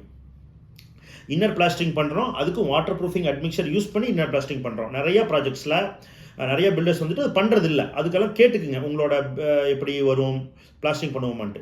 வாட்டர் லாகிங் சைட்ஸ் ஆகட்டும், இது வந்து bitumen coating, again water proofing admixture போட்டு பிளாஸ்டிங் பண்ணதுக்கப்புறம் பிட்டுமன் கோட்டிங் செய்கிறோம். ஸ்பெக் 2A and 3க்கு வந்து இதை ப்ரொவைட் பண்ணுறோம். Item number 32, basement PCC. Actually இது வந்து பேஸ்மெண்ட் ஆர்சிசி. நம்ம இவ்வளோ நாள் பிசிசி தான் நம்ம செய்துட்டு இருந்தோம். இப்போ அதை நம்ம ஆர்சிசியாக கன்வெர்ட் பண்ணியிருக்கிறோம். சில வாட்டர் லாகிங் சைட்ஸு இல்லை உயரமாக பேஸ்மெண்ட் பண்ண ப்ராஜெக்ட்ஸ்லாம் நாங்களே அடிஷ்னல் ஒர்க்காக அடிஷ்னல் சார்ஜஸ் பண்ணி நாங்கள் வந்துட்டு கம்பி போட்டு கான்கிரீட் செய்துட்டு இருந்தோம். இப்போ தான் எங்களோட பேசிக் எல்லா ஸ்பெசிஃபிகேஷன்லேயுமே அது வாட்டர் லாகிங் சைட் இருக்கிற சென்னையாக இருந்தாலும் சரி, வாட்டர் லாகிங் சைட்டே இல்லாத கோயம்புத்தூராக இருந்தாலும் சரி, பேஸ்மெண்ட்டுக்கு அதாவது டைல்ஸுக்கு கீழே வர்றது 1.5 மீட்டர் மட்டுமே போடாமல் ப்ராப்பராக கான்க்ரீட் நம்ம வந்து glass fibre reinforced rod use பண்ணி நம்ம ஒரு கான்க்ரீட் பண்ணுறோம். இதனால் நம்ம கிராவல் ஃபியூச்சரில் கீழே இறங்குனாலும் இல்லை இறங்குது அப்படின்னாலும் டைல்ஸ் எந்த காரணத்துக்கு கொண்டும் பிரேக் ஆகிறதோ இறங்குறதோ இருக்காது. இது ஒரு இம்பார்ட்டன்ட் ஃபீச்சராக நாங்கள் ப்ரொவைட் பண்ணுறோம். உங்களுக்கும் இது தேவைப்பட்டுச்சுன்னா உங்கள் பில்டர்கிட்ட நீங்கள் வாங்கிக்கிங்க. Damp proof item number 33 damp proof treatment. இது 2 இன்ச், அதாவது நம்ம பூமிக்கு பேஸ்மெண்ட்டுக்கு கீழே இருக்கிற பகுதி எப்பவுமே வாட்டரோட இன்டாக்டாக இருக்கும். நம்ம சில இடத்துல கவனிச்சிருப்போம், சேர் நம்ம போட்டு சோஃபா லெவலில், அதாவது டைலிருந்து 1 அடிக்கு மேலே பெயிண்ட் உறிஞ்சி வரும். அதாவது பட்டி பார்த்தது எல்லாமே வந்து பொறிஞ்சு வந்துட்டு இருக்கும். இதுக்கு காரணம் கீழிருந்து ஓதம் வர்றது, டேம்ப்னஸ் கேபிலரி ரியாக்ஷனால மேலே வந்துட்டு இருக்கும். அதனால தான் பெயிண்ட் போயிடுது. இதை தவிர்க்கிறதுக்காக டேம் ப்ரூஃப் கோர்ஸ் வந்து ப்ரொவைட் பண்ணணும். அதை நம்ம செய்கிறோம். பேஸ்மெண்ட் காம்பாக்ஷன் மெத்தட், நம்ம கிராவல் ஃபில் பண்ணி எர்த்ராமர் போட்டு நம்ம பேஸ்மெண்ட்டு ஃபில் பண்ணிட்டோம், தண்ணி விட்டு கன்சல்டேட் செய்தாச்சு. இதுக்கப்புறம் மேனுவலாக கம்ப்ளீட் பண்ணாமல் எர்த்ராமர் மிஷின் யூஸ் பண்ணி நீங்கள் காம்பேக்ட் பண்ணிங்கன்னா அதோட இம்பேக்டே வேறையாக இருக்கும். எர்த்ராமர் போடும்போது நமக்கே மேனுவலாக செய்ததுக்கப்புறம் 1 இன்ச் அட்லீஸ்ட் கண்டிப்பாக டவுன் ஆகும். ஸோ இது வந்து ஒரு வைப்ரேட்டிங் எர்த்ராமர். உங்கள் ப்ராஜெக்ட்ஸில் கண்டிப்பாக அதை வந்து நீங்கள் யூஸ் பண்ணுங்கள். ஆன்டி டெர்மைட் ட்ரீட்மெண்ட், கரையானுக்கான ஒரு தடுப்பு. இது நம்ம வந்துட்டு நிறைய பில்டர்ஸ் வந்து அடிஷ்னல் காஸ்ட்டாக கொடுத்துருப்பாங்க. ஸோ அது உங்களுக்கு வருதா இல்லையான்னு முதல்ல கேட்டு தெரிஞ்சுக்குங்க. இந்த ஆன்டி டெர்மைட் ட்ரீட்மெண்ட் வந்துட்டு இல்லாட்டி ஃபியூச்சரில் கரையான் மேலே வந்துடும். நம்ம வந்து இந்த ஜிஎஃப்ஆர்பி கிளாஸ் ரெயின்ஃபோர்ஸ்ட் ராட் யூஸ் பண்ணி நம்ம வந்து கான்க்ரீட் பண்ணுறதாலேயே நம்மளுக்கு பழைய பிசிசி இருந்த மாதிரி நிறைய ஹோல்ஸ் இருக்காது. ஸோ அதுவே ஒரு வகையில் நம்ம கட் பண்ணுறதா. பட் ஸ்டில் நம்ம கெமிக்கல் ட்ரீட்மெண்ட்டும் நம்ம செய்யணும். அடுத்து காம்பவுண்ட் வால் கன்ஸ்ட்ரக்ஷன். யூஸ்வலாக நீங்கள் காம்பவுண்ட் வால் ஃபெயிலியர் பார்த்துருந்தீங்கன்னா, பழைய வீடுகளில் பார்த்தீங்கன்னா காம்பவுண்ட் வால் எப்படி ஃபெயிலியர் இருக்குன்னா சரிஞ்சு தான் ஃபெயிலியராக இருக்கும். காரணம், காம்பவுண்ட் வாலுக்கு மேலே லோடு இருக்காது, லேட்டரலாக தான் லோடு இருக்கும், அதனால சரியும். ஸோ இதை நம்ம வந்து பில்டிங்லேயே டைப் பண்ணி தான் நம்ம பண்ணுறோம். இப்படி காம்பவுண்ட் வால் நம்ம செய்கிறதால பில்டிங்கோட அட்டாச்சே வரதால இது வந்து இந்த சரிஞ்சு கொலாப்ஸ் ஆகி ஃபெயிலியர் ஆகிறது இருக்காது. லேட்டரலாக இதுக்கு வந்து ஒரு டை இருக்கும். காம்பவுண்ட் வாலோட பீம்னால பில்டிங் சேஃப், பில்டிங்னால காம்பவுண்ட் வால் சேஃப்ங்கிற மாதிரி இது சிம்பயாட்டிக்கான ஒரு ஒர்க்காக இருக்கும். ஸோ உங்கள் ப்ராஜெக்ட்லையும் இது மாதிரி நீங்கள் செய்ய பாருங்கள். அப்புறம் இனிஷியலாகவே நம்ம காம்பவுண்ட் வால் செய்கிறதால கடைசி நேர வேலைகளாக ஒரு அவசர வேலையாக இருக்காது. இது மாதிரி ஒரு வேலை செய்துட்டு வரும்போது ஐட்டம் நம்பர் 37 எக்ஸ்டர்னல் வால் திக்னஸ் 9 இன்ச். யூஸ்வலாக எல்லாரும் ப்ரொவைட் பண்ணுறோம், அதே 9 இன்ச் நம்ம ப்ரொவைட் பண்ணுறோம். இன்டர்னல் வால் திக்னஸ் ஒருவேளை ஸ்பெக் 1 இருந்துச்சுன்னா சாலிட் பிளாக்ல 6 இன்ச்சாக இருக்கும். அதோட சின்ன வால்ஸ்க்கு வந்து 4 இன்ச்சாக இருக்கும்.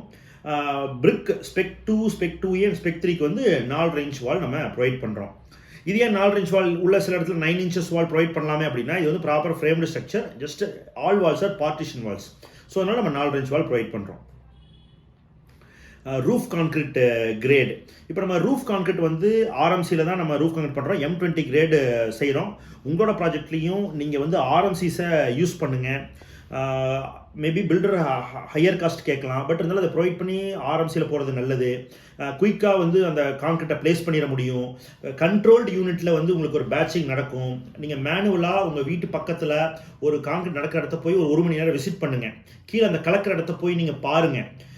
ஒரு தடவை 4 சட்டி ஒரு அம்மா எடுத்து உள்ளே போடுவாங்க, அடுத்த தடவை 3 சட்டி போடுவாங்க, இன்னொரு தடவை 5 சட்டியும் போடுவாங்க. அப்போ எது ரேஷியோ? ஏன்னா அவங்களுக்கு ஒரு தடவை ஜல்லி எடுத்தால் கொண்டு வந்து உள்ளே போட்டுகிட்டே இருக்கணும், அவ்வளோதான். அப்படிங்கிறது தான் இதாக இருக்குங்க. ஸ்லோவாச்சுன்னா ஸ்பீடாச்சுன்னா அதை பற்றிலாம் அவங்க திங்க் பண்ண மாட்டாங்க.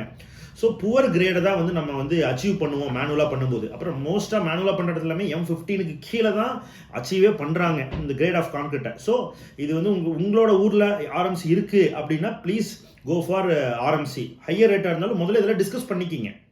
அப்புறம் அதர் கான்கிரீட் அட் சைட். இப்போ சின்ன சின்ன கான்கிரீட்டில் நம்ம சைட்டில் பிளான் பண்ணி ஆகணும், காலமுக்கு சைட்டில் தான் போட்டாகணும். ஸோ அதோட ரேஷியோ ஸ்பெக் 1, ஸ்பெக் 2க்கு 1, 2, 3 போடுறோம்.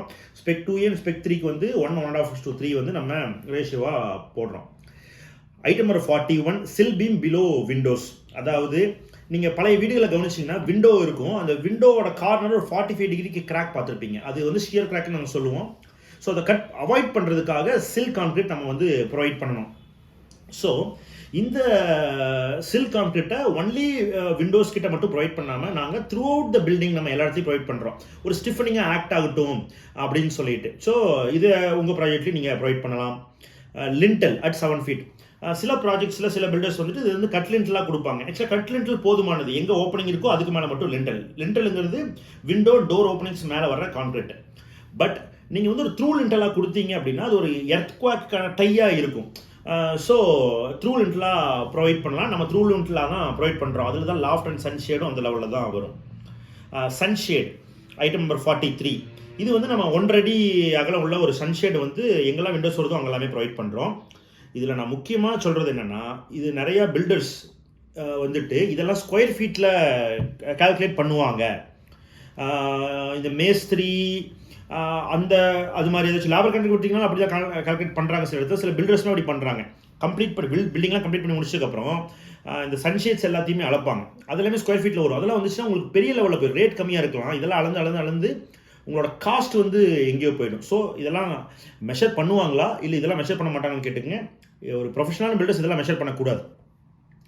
லாஃப்ட்டும் அதே மாதிரி தான், சேம் கேஸ். ஒரு பெட்ரூம்க்கு நாங்கள் ஒரு லாஃப்ட் ப்ரொவைட் பண்ணுறோம்.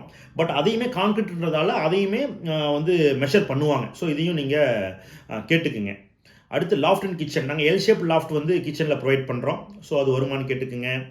தென் ஐட்டம் நம்பர் 45, இப்போ வந்துட்டு ஒரு பூஜா ரூம் இருக்குது, ஒரு அவுட்டர் டாய்லெட் இருக்குது, ஏதோ ஒன்றில் வந்து உங்களுக்கு ஒரு லாஃப்ட் அந்த டோட்டல் ரூமையும் கவர் பண்ணி ஒரு லாஃப்ட் ஸ்டோரேஜ் வேணும்னா வி ஆர் ப்ரொவைடிங் இட். அதுக்கு வந்து அடிஷனலாக சார்ஜ் பண்ணுறதில்ல. இதெல்லாம் முதல்ல தெரிஞ்சுக்குங்க. கொடுப்பீங்களா கொடுக்க மாட்டிங்களா, உங்களுக்கு வேணுமா வேண்டாமான்னு.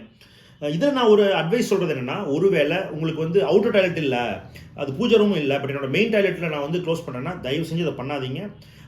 ஆஸ் அன் இன்ஜினியராக நான் வந்து அதை சஜஸ்டே உங்களுக்கு பண்ண மாட்டேன். ஏன்னா உங்களோட டாய்லெட்டோட ஹெட்ரூம் வந்து கம்மியாகிடும் 7 ஃபீட்டில். அது நீங்கள் ஸ்டோரேஜ் கூட வேறு இடம் க்ரியேட் பண்ணிக்கிங்க, வேறு எங்கே பண்ணிங்க, டாய்லெட் ஸ்பாயில் ஆகிடும். Please don't do that. Roof height 47. Roof height வந்துட்டு 10 feet 9 inches including slab thickness வைக்கிறோம். சில இந்த பேச்சு வழக்கில் நம்ம சொல்லும்போது ரூஃப் ஹைட் என்னென்னா 10 feet அப்படின்னு சொல்லுவாங்க.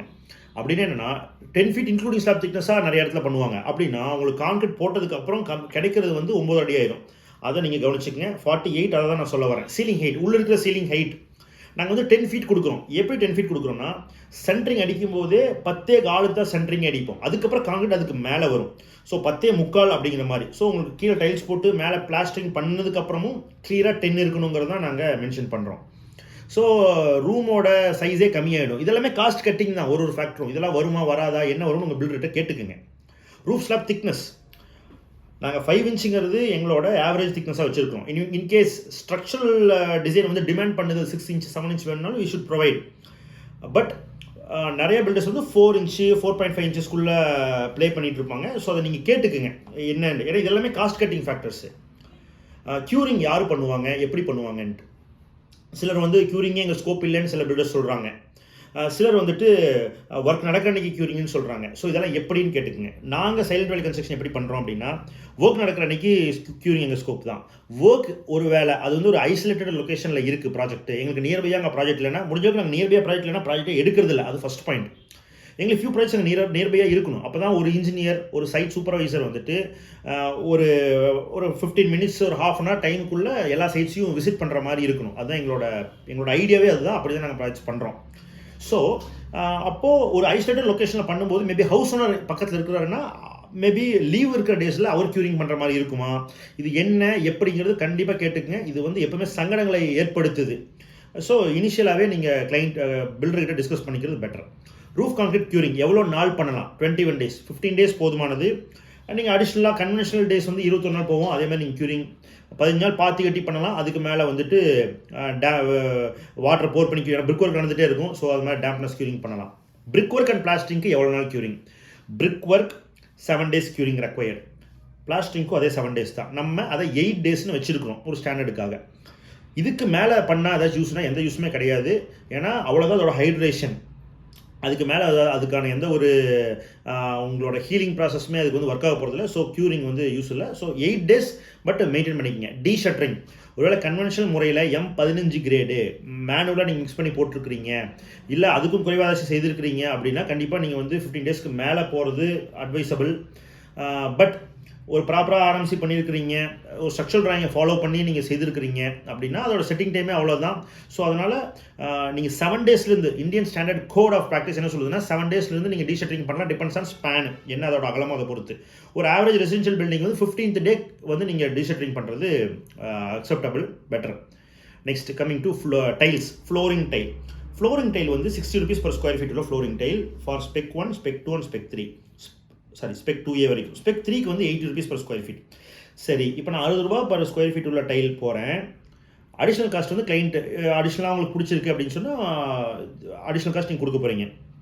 பட் என்ன கண்டிஷன்னா அப் டு 4/2 சைஸ் வரைக்கும் தான் நாங்கள் இதில் போகிறோம். மேபி ஏன் நெக்ஸ்ட் சைஸ் போனால் என்னென்னா அதோட லேயிங் மெத்தடாலஜியே வேறேங்க. இது வந்து கன்வென்ஷனல் மெத்தடில் வந்து இதை லே பண்ணலாம். நம்ம வந்து இந்த 60 rupees per square feet உள்ள 4/2 டைல கலவை கலந்து அதில் போடலாம். பட் இது பெரிய சைஸ் ஆஃப் டைல் நீங்கள் போக போக போக நீங்கள் வந்து சிப்ஸ் கான்கிரீட்டில் ஃபைன் லெவலிங் பண்ணிவிட்டு அதுக்கு மேலே பேஸ்ட் போட்டு தான் அது ஒட்டுற மாதிரி இருக்கும். இல்லாட்டி டைல் ஆர்ச் ரியாக்ஷன்னால டைல் வந்து எந்திரிச்சிடும் ஃபியூ இயர்ஸ்க்கு அப்புறம். ஸோ அதனால் நீங்கள் எப்படி அந்த ஒர்க்கை பண்ண போகிறீங்க, அதை எப்படி அப்ரோச் பண்ணுறீங்கன்னு தெரியணும். இது இனிஷியலாக டிஸ்கஸ் பண்ணிக்கணும். நீங்கள் என்ன சைஸ் ஆஃப் டைல் போகிறீங்கிறதெல்லாம் கன்ஸ்ட்ரக்ஷன் முன்னாடியே டைல் ஷோரூம் ஒரு தடவை விசிட் பண்ணி இல்லை ஒரு 4 கம்ப்ளீட்டட் பில்டிங்கை பார்த்து ஓகே இந்த சைஸ் நல்லா இருக்கும் இது நம்ம போகலாங்கிறத டிஸ்கஸ் பண்ணி முடிவு எடுத்துங்க. ஏன்னா நீங்கள் டைல் ரேட் மட்டும் இன்க்ரீஸ் பண்ணி கொடுத்தா பத்தாது. பெரிய சைஸ் போகும்போது லேயிங் காஸ்ட்டும் இன்க்ரீஸ் பண்ணணும். லேயிங் மெத்தடாலஜி இன்க்ரீஸ் ஆகிறதால அதோட மார்ட்டருக்கு பதிலாக சிப்ஸ் கான்கிரீட் பண்ணணும், பேஸ்ட் பண்ணணும், இதெல்லாம் ரேட் இன்க்ரீஸ் ஆகும். இதெல்லாம் நீங்கள் ஃபஸ்ட்டே டிஸ்கஸ் பண்ணிக்கிங்க, யோசிச்சுக்கோங்க என்ன பண்ண போகிறீங்கன்ட்டு. Then item number 56, 57, 59 toilet, kitchen and parking tile. ஆக்சுவலாக டாய்லெட் டைல் அப் டு 7 ஃபீட்டுக்கு நிறைய பில்டர்ஸ் பண்ணுவாங்க. நாங்கள் 10 ஃபீட்டுக்கு பண்ணுறோம். இதெல்லாம் ரொம்ப முக்கியமான காஸ்டிங்கில் வரக்கூடிய விஷயம். அதோட காஸ்ட் வந்து 40 to 50 rupees வந்து வச்சுருக்கோம் டைலோட காஸ்ட். கிச்சனுக்கும் அப் டு ரூஃப் தான். பார்க்கிங் ஃப்ளோர் டைலும் அதே 40 to 50 தான். ஸோ இதுதான் இதோட பட்ஜெட். இது பட்ஜெட் என்ன, எது வரைக்கும் ஒட்டுவோம் அப்படிங்கிறது யூ ப்ளீஸ் அது தெரிஞ்சுக்குங்க. இப்போது item number 58 sit out or elevation tile. இப்போ மெயின் டோருக்கு வெளியே டைல் ஒட்டலாம், இல்லை எலிவேஷன் வால்லையும் நம்ம வந்து டைல் ஒட்டலாம். ஸோ இப்போ இதெல்லாம் எப்படி, யார் ஸ்கோப்பு, இது எவ்வளோ ஸ்கொயர் ஃபீட் நம்ம ஒட்டுவோம் அப்படின்னு இதுக்கெல்லாம் ஒரு ஸ்டாண்டர்டுன்னு ஒன்று வைக்கணும். இப்போ நம்ம ஒரு ஸ்டாண்டர்ட் வச்சுருக்கோம். ஒவ்வொரு 1000 ஸ்கொயர் ஃபீட் பில்டப் ஏரியாவுக்கும் 100 square feet wall tile area நம்ம வந்து ப்ரொவைட் பண்ணுறோம். ஓகே, எங்கள் வீட்டில் வால் டைல் ஏரியாவே தேவையே இல்லை அப்படின்னு நீங்கள் ஃபீல் பண்ணிங்கன்னா அந்த காஸ்ட் இருக்குது இல்லைங்களா, அதுக்கு வந்து மெட்டீரியல் வந்து 40 to 50 சொல்லியிருக்கோம். லேபர் அண்டு மாட்டருக்கான எல்லா செலவும் சேர்த்து 100 rupees நம்ம சார்ஜ் பண்ணுறோம். டோட்டலாக அதை பட்ஜெட் பண்ணுறோம். ஸோ நம்ம ஒரு 2000 ஸ்கொயர் ஃபீட் பில்டிங் பண்ணுறோம். அதில் 200 ஸ்கொயர் ஃபீட் வரும் அப்படின்னா 200 into 100 அப்போ 20,000 rupees வந்து நீங்கள் டிடெக்ட் பண்ணிக்கலாம். ஆஸ் அ பில்டராக சைலண்ட் வேலைக்கு நீங்கள் கொடுக்க தேவையில்லை. ஸோ இது மாதிரி ஃப்ளெக்சிபிலிட்டிஸ் இருக்கா அப்படிங்கிறதெல்லாம் செக் பண்ணிக்கிங்க. இல்லை எனக்கு வந்து 200க்கு மேலே நான் போகிறேன், 300 போகிறேன்னா அடிஷனல் அந்த 100 ஸ்கொயர் ஃபீட்டுக்கு நீங்கள் வந்து பே பண்ணுற மாதிரி இருக்கும். Item number 60 main door entrance step. இப்போ மெயின் டோருக்குள்ள என்ட்ரு ஆகிறது கிரானைட் நம்ம எப்படி பண்ண போகிறோம், என்ன பட்ஜெட்டில் பண்ண போகிறோம். ஸோ நாங்கள் 120 rupees per square feet உள்ள கிரானைட் நாங்கள் ப்ரொவைட் பண்ணுறோம். இன்னர் ஸ்டேர் கேஸ் நம்ம ப்ராஜெக்ட்டில் இருக்குது அப்படின்னா அதுக்கு ஸ்பெக் 1 அண்ட் ஸ்பெக் 2க்கு full body vitrified tile 100 rupees per square feet போகிறோம். Again repeating, full body vitrified tile, normal vitrified டைலுக்கும் ஃபுல் பாடி வெட்ரிஃபைட் டைலுக்கும் நிறைய டிஃப்ரென்ஸ் இருக்குது. ஸோ என்ன டைல் போகிறவங்களுக்கு முக்கியம். ஸ்டெப்புக்கு வந்து ஃபுல் பாடி வெட்ரிஃபைட் டைல் போகிறதா நல்லது, வெட்ரிஃபைட் டைல் நல்லது கிடையாது. ஸ்பெக் 2A அண்ட் ஸ்பெக் 3க்கு வந்து கிரானைட் நம்ம ப்ரொவைட் பண்ணுறோம். அவுட்டர் ஒருவேளை சேம் ஸ்பெக் தான் எடுக்கிறீங்க, அதுவே அவுட்டர் ஸ்டெப்பாக அவுட்டர் ஸ்டேர் கேஸாக கன்சிடர் செய்யப்படுதுன்னா ஸ்பெக் 1 அண்ட் ஸ்பெக் 2க்கு cement flooring, spec 2A and spec 3க்கு வந்து full body vitrified tile. Kitchen granite 120 rupees per square feet உள்ள கிரானைட் ப்ரொவைட் பண்ணுறோம். கிச்சனில் வந்துட்டு நம்ம வந்து வாட்டர் வெளியே வராமல் இருக்கிறதுக்கான அந்த ப்ரொவிஷன் ரைஸ் பண்ணியெல்லாம் வேணும். இது மாதிரி ப்ரொவிஷன் வந்து செய்யப்படுமா, பிரேக்ஃபாஸ்ட் கவுண்டர் கிரானைட்டில் வேணும்னா அதெல்லாம் இன்க்ளூட் பண்ணுவாங்களா. ஸோ இது மாதிரி விஷயங்களை உங்கள் பில்டர்கிட்ட இனிஷியலாக கேட்டுக்கங்க உங்களோட ரெக்குயர்மெண்ட்ஸை பொறுத்து. ஏன்னா கடைசி நேரத்தில் இல்லை நாங்கள் வந்து ஃப்ளாட் கிரானைட் தான் போடுவோம், அந்த லிப்பிங் நாங்கள் ரைஸ் பண்ணுறதுக்கு வந்து அடிஷ்னல் காஸ்ட் ஆகும்னா அது பார்க்க சின்ன வேலையாக இருக்கலாம், பட் அது வேறு உங்களுக்கு பெரிய அடிஷ்னல் காஸ்ட்டாக வந்துடும். ஸோ அதெல்லாம் ஃபஸ்ட்டே கேட்டு தெரிஞ்சுக்கங்க. அவங்களோட ப்ராஜெக்ட்ஸை நீங்கள் விசிட் பண்ணும்போது you may get better idea. 64 kitchen shelf. ஆக்சுவலாக கிச்சனில் ஒரு ஷெல்ஃபை நாங்கள் பேசிக்காக ப்ரொவைட் பண்ணுறோம். ஸ்பெக் 1 அண்ட் ஸ்பெக் 2க்கு கடப்பா ஷெல்ஃபும், ஸ்பெக் 2A அண்ட் ஸ்பெக் 3க்கு கிரானைட் ஷெல்ஃபும் ப்ரொவைட் பண்ணுறோம். 65 பெட்ரூம் ஷெல்ஃப் நாங்கள் ப்ரொவைட் பண்ணுறதில்ல. ஏன்னா நாங்கள் பண்ணுற 90% ப்ராஜெக்டில் இன்டீரியர் ஒர்க்கில் வந்துடுது வார்ட்ரோப்ஸ். இல்லை சில கிளைண்ட்ஸ் வந்து எங்களுக்கு கடப்பா ஷெல்ஃப் வைக்கலாம் அப்படின்னா கடப்பா வந்து கிளைண்ட் ப்ரொக்யூர் பண்ணி கொடுத்தா அதை வந்து நாங்கள் ஃபிக்ஸ் பண்ணி கொடுக்குறோம் மேசன்ட்ரி ஒர்க்கில். இதை ஏன் நாங்கள் அடிஷ்னலாக சார்ஜின்னு ஒன்று வச்சுருக்கோம் அப்படின்னா ஏன்னா மேக்ஸிமம் ஆஃப் த ப்ராஜெக்ட்ஸில் அது பண்ணுறதில்ல, ரெக்குவயர்மெண்ட் இல்லாதப்ப அதை நாங்கள் அடிஷ்னல் காஸ்ட்டுக்குள்ளே கொண்டு வர வேணாங்கிறதுக்காக இப்படி நாங்கள் செய்திருக்கிறோம். Main door spec 1, spec 2 and spec 2Aக்கு 50,000 rupees பட்ஜெட் உள்ள மெயின் டோர். 50,000 பட்ஜெட்டில் என்னெல்லாம் வரும்னா teakwood frame, teakwood door, brass hinges, fittings, polish அடக்கம் எல்லாம் சேர்ந்து 50,000 rupees. ஸ்பெக் 2Aக்கு 70,000. 70,000க்கு சேம் டோர் தான், அவுட்டரில் கஜலட்சுமி வரலாம். இல்லைன்னா சேம் டோர் சைடில் வந்து கிளாஸ் அந்த ஃப்ரெஞ்சு விண்டோ மாதிரி கான்செப்டில் ப்ரொவைட் பண்ணலாம். ஸோ இதுதான் நாங்கள் கொடுக்குற காஸ்ட். இதில் என்ன ஒரு பெனிஃபிட்னா, நாங்கள் காஸ்டிங்காக கொடுத்துட்டதால even client can go for steel door. அது 30,000 ஸ்டீல் டோர் போகலாம், இல்லை ஹையர் ரேட், இல்லை வேற ஒரு இடத்துல உங்களுக்கே தெரியும்னா அங்கேருந்து நீங்கள் அதை ப்ரொக்யூர் பண்ணிக்கலாம். ஸோ டேரெக்டாக காஸ்ட் கட்டிங்கை வந்து எங்ககிட்ட காஸ்ட் கட்டிங் பண்ணிக்கலாம். நிறையா அதுக்கப்புறம் ஃபர்தராக டவுட்ஸ் கிளாரிஃபிகேஷன் போக தேவையில்லை. ஸோ இப்படி இதே மாதிரி நீங்களும் உங்கள் பில்டரோட கான்ட்ராக்ட் பண்ணிட்டீங்கன்னா better. Main door fittings, main டோருக்கு 4 ஹிஞ்சஸ் கண்டிப்பாக போடுறதுக்கு ட்ரை பண்ணுங்க. ஏன்னா 1.5 inch திக்கில் நீங்கள் பலகை போடும்போது அதுவே நல்ல லோடு வந்துடும். உட்டன் டோரு, டீக் டோரு 4 ஹிஞ்சஸ் போடணும். இதெல்லாம் பேசிக்கான ஃபிட்டிங். இது போக ஒரு பாக்ஸ் லாக் நாங்கள் ப்ரொவைட் பண்ணுறோம் மெயின் டோருக்கு. தென் பெட்ரூம் டோர், இதுக்கு வந்துட்டு ஸ்பெக் 1க்கு சால் ஃப்ரேமில் சேம் இங்கே ப்ரொவைட் பண்ணியிருக்கிற மைக்கா டோர் ப்ரொவைட் பண்ணுறோம். அதோட ஸ்பெக் வந்து 8,000. ஸ்பெக் 2 அண்ட் ஸ்பெக் 2ஏக்கு வந்து 13,000 budget, டீக் would frame, mica door. Spec 3க்கு வந்துட்டு டீக் டோர், மெயின் டோர் மாதிரியே இருக்கும், பட் திக்னஸ் வந்து 1.25 inch திக்னஸில் வரும். ஸோ அதுதான் நம்ம ப்ரொவைட் பண்ணுறோம். அதோட ஃபிட்டிங்ஸ் இங்கே கொடுத்துருக்குறோம். SSR brass coated for spec 1, spec 2, spec 2A.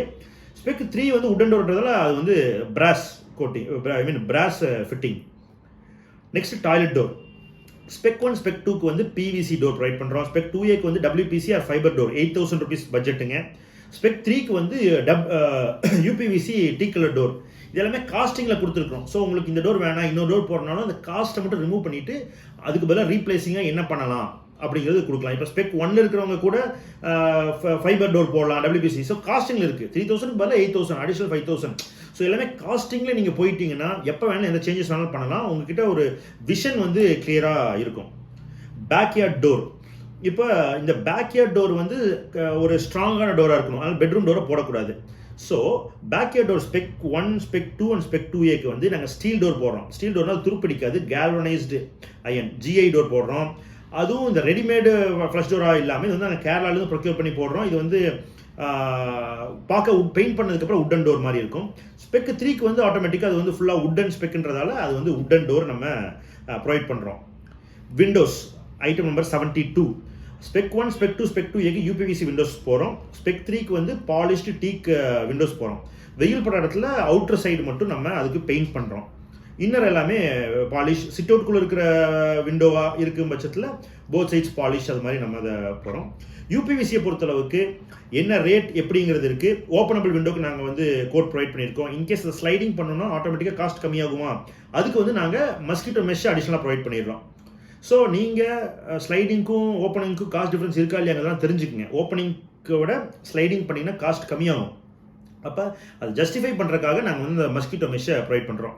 ஆக்சுவலாக சைலண்ட் வேலி கன்ஸ்ட்ரக்ஷனுக்கு ஓனாக UPVC மேனுஃபேக்சரிங் இண்டஸ்ட்ரி இருக்குது. அக்குரா hitech UPVC windows and doors அப்படிங்கிற ஒரு மேனுஃபேக்சரிங் யூனிட் இருக்குது.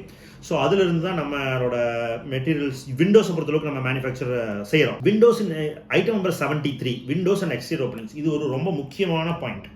ஆக்சுவலாக பில்டு கன்ஸ்ட்ரக்ஷன் அப்போ பிளானில் நம்ம ஒரு விண்டோஸ் ஒரு மாதிரி கொடுத்துருந்துருப்போம்.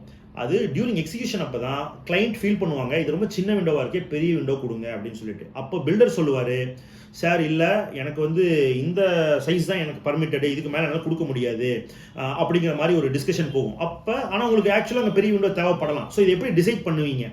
எதுவுமே செய்ய முடியாது. அப்போ அதுக்கு அடிஷனல் காஸ்ட் வரும். எவ்வளோ அடிஷனல் காஸ்ட்? இதுக்கு எதுவுமே ஸ்டாண்டர்ட் இல்லாமல் போயிடும். அதுக்கு தான் நாங்கள் ஒரு ஸ்டாண்டர்ட் கொடுத்துருக்குறோம். ஸோ ஒரு 1000 ஸ்கொயர் ஃபீட்டுக்கு 120 ஸ்கொயர் ஃபீட் ஓப்பனிங்ஸ்.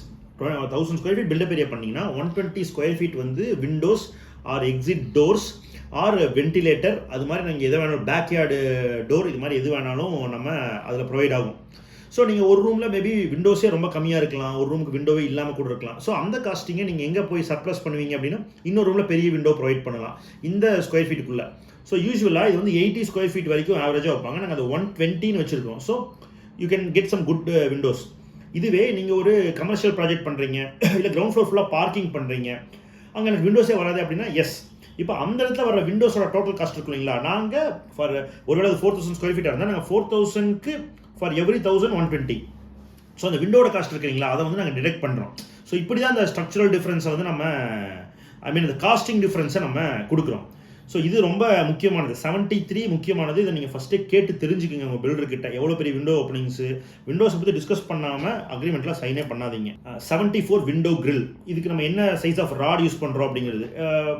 கொஞ்சம் பெரிய சைஸ் ராட் போனால் பெட்டராக இருக்கும். ஸோ 12 mm ராட் நாங்கள் ப்ரொவைட் பண்ணுறோம். விண்டோ கிளாஸ் இதுக்கு வந்து 4 mm கிளாஸ் வந்து ₹40 per square feet உள்ள கிளாஸ்.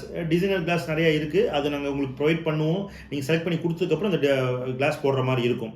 ஏன்னா இது எல்லாமே கிளைண்ட்டோட செலெக்ஷனுக்குள்ளே வந்தால் தான் கிளைண்ட்டுக்கு பிடிச்ச மாதிரி போடுறதுக்கு பெட்டராக இருக்கும். இதெல்லாம் பண்ணி தருவாங்கன்னு கேட்டுக்கோங்க. Item number 76 external plumbing pipe material. இப்போ வெளியே போடுற நம்ம வந்து பைப் மெட்டீரியல்ஸ் என்ன போடுவோம் அப்படின்னு சொல்லிட்டு பிவிசி அப்படிங்கிற ஒரு மெட்டீரியல் நாங்கள் யூஸே பண்ணுறதில்ல. ஒன்லி ஃபார் வேஸ்ட் வாட்டர் லைன்ஸ்க்கு பிவிசி. சப்ளை லைன்ஸ் எல்லாத்துக்குமே வந்து யூபிவிசி தான் நம்ம யூஸ் பண்ணுறோம். Item number 77 internal hot cold plumbing பைப்புக்கு வந்து சிபிவிசி பைப்ஸ் வந்து நம்ம யூஸ் பண்ணுறோம். அதோட பிராண்ட் என்ன அப்படிங்கிறதும் Kaveri, Supreme, Parryware or equivalent வந்து நம்ம ரெண்டுக்குமே யூஸ் பண்ணுறோம். டாய்லெட்டில் item number 78 instant water heater ப்ரொவிஷனுக்குலாம் காஸ்ட் வருமா இல்லை அடிஷ்னல் காஸ்ட்டாங்கிறது கேட்டுக்கங்க. நாங்கள் அது ப்ரொவிஷன் ப்ரொவைட் பண்ணிடுறோம். Electrical provision, plumbing provision. Corporation water இப்போ வந்துட்டு வீடு கட்டியாச்சு. இப்போ கார்பரேஷன் லைன் வந்து 2 வருஷம் கழிச்சு உங்களுக்கு வரலாம். ஸோ அதுக்கான ப்ளம்பிங் லைன் வந்து இனிஷியலாக பண்ணி வைக்காட்டி நீங்கள் அது ஒரு பெரிய செலவு பண்ணி பார்க்கிங் டைல்லாம் போட்டிருப்பீங்க, அதெல்லாம் பிரேக் பண்ணி கொடுக்குற மாதிரி இருக்கும். இல்லாட்டி ஓப்பனில் நீங்கள் கொண்டு வர மாதிரி இருக்கும். அதனால் ப்ரெஷர் கம்மியாகலாம். ஸோ இதுக்கு இனிஷியலாகவே கொடுக்கணும் அப்படிங்கிறது ஒரு பேசிக். ஸோ இதெல்லாம் நோட் பண்ணி நீங்கள் ப்ரொவைட் பண்ணிக்கிறது better. Item number 80 plumbing supply inside toilet. இப்போ டாய்லெட்டுக்குள்ளே என்ன வாட்டர்லாம் வரும் அப்படிங்கிறது ஸ்பெக் 1 அண்ட் ஸ்பெக் 2க்கு வந்து 2 வாட்டர் வர மாதிரி நாங்கள் ப்ரொவைட் பண்ணியிருக்கோம். Corporation water and bore water. அதை வந்துட்டு கார்பரேஷன் வாட்டர் மேபி அது நல்ல தண்ணி அப்படின்னு நம்ம சொல்லுவோம். அப்போ நல்ல தண்ணி வந்து ஷவருக்கு கொடுக்கலாம்.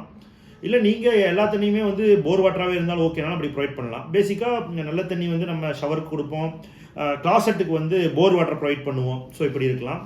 ஸ்பெக் 2 அண்ட் ஸ்பெக் 3க்கு வந்து 3 வாட்டர் உள்ள வர மாதிரி இருக்கும். மேலே வந்து சோலார் வாட்டர் ப்ரொவிஷன் நம்ம ப்ரொவைட் பண்ணோம்னா மேலேருந்து சோலார் வாட்டர் வரும், கார்பரேஷன் வாட்டர் வரும், தென் போர் வாட்டர். 3மே டாய்லெட்டுக்குள்ளே வரும். நீங்கள் எந்தெந்த டேப்ஸில் எப்படி வேணும்னு சொல்கிறீங்களோ அதுக்கு தகுந்த மாதிரி நம்ம ப்ரொவைட் பண்ணலாம். இதெல்லாம் இனிஷியலாக பிளான் பண்ணிக்கிங்க. இப்படி இதை பற்றி டிஸ்கஷன் இல்லாட்டி உங்கள் பில்டர் ஒரே ஒரு வாட்டர் உள்ளே கொடுப்பாரு. நல்ல தண்ணி வந்து ஒன்லி கிச்சனுக்கு மட்டும் வர மாதிரி இருக்கலாம். ஸோ இல்லை எனக்கு இந்த 2 வாட்டர் வேணும், இல்லை 3 வாட்டர் உள்ளே வரணும் அப்படின்னா அப்போ உங்களுக்கு அடிஷ்னல் காஸ்ட் வரும். Kitchen sink taps. இப்போ கிச்சனில் பேசிக்காகவே நாங்கள் வந்து 2 டேப் ப்ரொவைட் பண்ணுறோம். ஒரு நல்ல தண்ணி, ஒரு போர் வாட்டருங்கிற கான்செப்டில் ப்ரொவைட் பண்ணுறோம். இதுக்கெல்லாம் 2 வாட்டர் வேணும்னு சொன்னால் மேபி அடிஷனல் காஸ்ட்டாக இருக்கலாம். Dining wash basin. இப்போ டைனிங்கில் ஒரு வாஷ் பேஷன் கொடுக்குறது மேண்டேட்ரி. டைனிங்கில் ஒரு வாஷ் பேஷன் வரும். அது அடிஷனல் காஸ்ட் இருக்கா இல்லையா அப்படிங்கிறதெல்லாம் கேட்டுக்குங்க. Item number 83 garden or car wash taps. இப்போ வந்து நம்ம போர்ட்டிகோவில் வந்துட்டு கார் வாஷ் பண்ணுற மாதிரி அதுக்கு ஒரு கார்டனிங் பண்ணுறதுக்கான டேப் ப்ரொவிஷன்ஸ் வந்து இருக்குமா? அதுக்கு எப்படி அப்படின்னா இப்போ நாங்கள் வந்து 3 டேப் பண்ணுறோம். ஒன்று கார்பரேஷன் வாட்டர் மேலேருந்து வர்றது, இன்னொன்று போர் வாட்டர் மேலேருந்து ஓவர் டேங்க்லேருந்து வந்தால் டேப்பாக பிடிக்கிறது, இன்னொன்று போர் வாட்டரை நம்ம ஆன் பண்ணோம்னா அந்த ப்ரெஷரோட வரும் இல்லைங்களா அந்த வாட்டர். ஸோ 2 டேப்பு ஒரு கேட் வால்னு சொல்லி 3 டிஃப்ரெண்ட் வாட்டரை வந்து நம்ம கார் வாஷிங், கார்டனிங் யூஸ் பண்ணுற மாதிரி ப்ரொவைட் பண்ணுறோம். இது எங்கே வேணும், இதெல்லாம் வருமா வராதாங்கிறது இனிஷியலாக கேட்டுக்குங்க. இப்போ வாட்டர் ப்ரெஷர் டெஸ்ட்டு, இது வந்துட்டு நம்ம எல்லாம் ஃபிட்டிங்ஸ் போடும்போது இதெல்லாம் போட்டுட்டு ஃபைனலாக இதெல்லாம் செக் பண்ணி பார்க்கணும் அப்படிங்கிறது ஒரு மேண்டட்ரி. இது செய்கிறோமா அப்படிங்கிறது பார்த்துக்குங்க. Plumbing pipe, vertical pipe lines. ஒரு நம்ம கீழேருந்து மேலே போகிற வெர்டிக்கல் பைப் லைன்ஸு நிறைய இடத்துல பார்த்துருப்போம். பில்டிங்கில் செடியே வளர்ந்துருக்கும். காரணம் என்னென்னா பைப்பு வந்துட்டு வெர்டிக்கலாக இறங்குற பைப்ஸ் வந்துட்டு அதில் ஒரு சீடு விழுந்து அதோடைய செடி வந்து வளர்ந்துருக்கும். ஸோ அதை அவாய்ட் பண்ணால் பில்டிங்லேருந்து இது டிட்டாச்சாக இருக்கணும். பில்டிங் வாலுக்கும் பைப்புக்கும் ப்ளம்பிங் பைப்புக்கும் இன்பிட்வீனில் ஒரு கேப் இருக்கணும். ஸோ அதுக்கு வந்து நீங்கள் ஸ்டெப் கிளாம்ப் யூஸ் பண்ணி பண்ணணும். ஹரிசாண்டலுக்கு வால் அட்டாச் ஆகி தான் வரணும். பட் வெர்டிக்கல் அட்லீஸ்ட் நீங்கள் வெளியே வந்து ப்ரொவைட் பண்ணலாம். ஸோ இதெல்லாம் நம்ம செய்கிறோமா, உங்கள் வீட்டில் செய்கிற மாதிரி நீங்கள் பார்த்துக்குங்க. அப்புறம் ஐட்டம் ஒரு 86 வெரி இம்பார்ட்டண்ட் ஐட்டம், நீங்கள் வந்து நோட் பண்ண வேண்டிய item. Bath fittings for this project. நாங்கள் 1000 ஸ்கொயர் ஃபீட்டுக்கு 50,000 பட்ஜெட். 2000 ஸ்கொயர் ஃபீட் பில்டப் ஏரியானா 1 lakh for spec 1, spec 2 and spec 2A கொடுக்குறோம். அப்படின்னா இப்போ யூஸ்வலாக இது வந்து எப்படி கொடுப்பாங்க அப்படின்னா பாரிவார் போடுறோம், ஜாகுவார் போடுறோம் அப்படிங்கிற மாதிரி இருக்கும். ஒரு பில்டர் அப்படி தான் சொல்லுவாங்க. பாரிவாரில் ஒரு கிளாசெட் 3000 ரூபாய்க்கும் கிடைக்கும். ஒரு வாட்டர் கிளாசெட் 30,000 ரூபாய்க்கும் கிடைக்கும். இப்போ நீங்கள் ஆஸ் அ கிளைண்ட்டாக ஒரு வேளை ஒரு 15,000 ரூபாய்க்கு போடுவாருன்னு அசம்ஷனில் இருக்கலாம். பட் ஒரு 3000 ரூபாய்க்கு போடும்போது நீங்கள் அப்செட் ஆயிடுவீங்க. ஒரு டேப்பும் அதே மாதிரி தான், என்ன டிஃப்ரெண்ட் காஸ்ட்டில் இருக்குது. பட் எல்லாமே பாரிவர் தான், பிராண்டு தான், மாற்றம் இல்லை. ஸோ இப்படி ஒரு கான்செப்ட். இன்னொன்று, இல்லை நான் டாய்லெட்டுக்கு வந்து 15,000 ருபீஸ்க்கு பட்ஜெட் வச்சுருக்கிறேன், 20,000க்கு பட்ஜெட் வச்சிருக்கிறேன், இப்படிங்கிற மாதிரி உங்கள் பில்டர் சொல்லலாம். ஸோ இது எப்படி அவர் கொடுப்பாருன்னு கேட்டுக்குங்க. நாங்கள் இந்த 2,000 ஸ்கொயர் ஃபீட்டில் எங்களுக்கு ஒரு 3 டாய்லெட் வரும் யூஸ்வலாக. அதுக்கு நாங்கள் 1 lakh அப்படின்னு வச்சுருக்கோம்.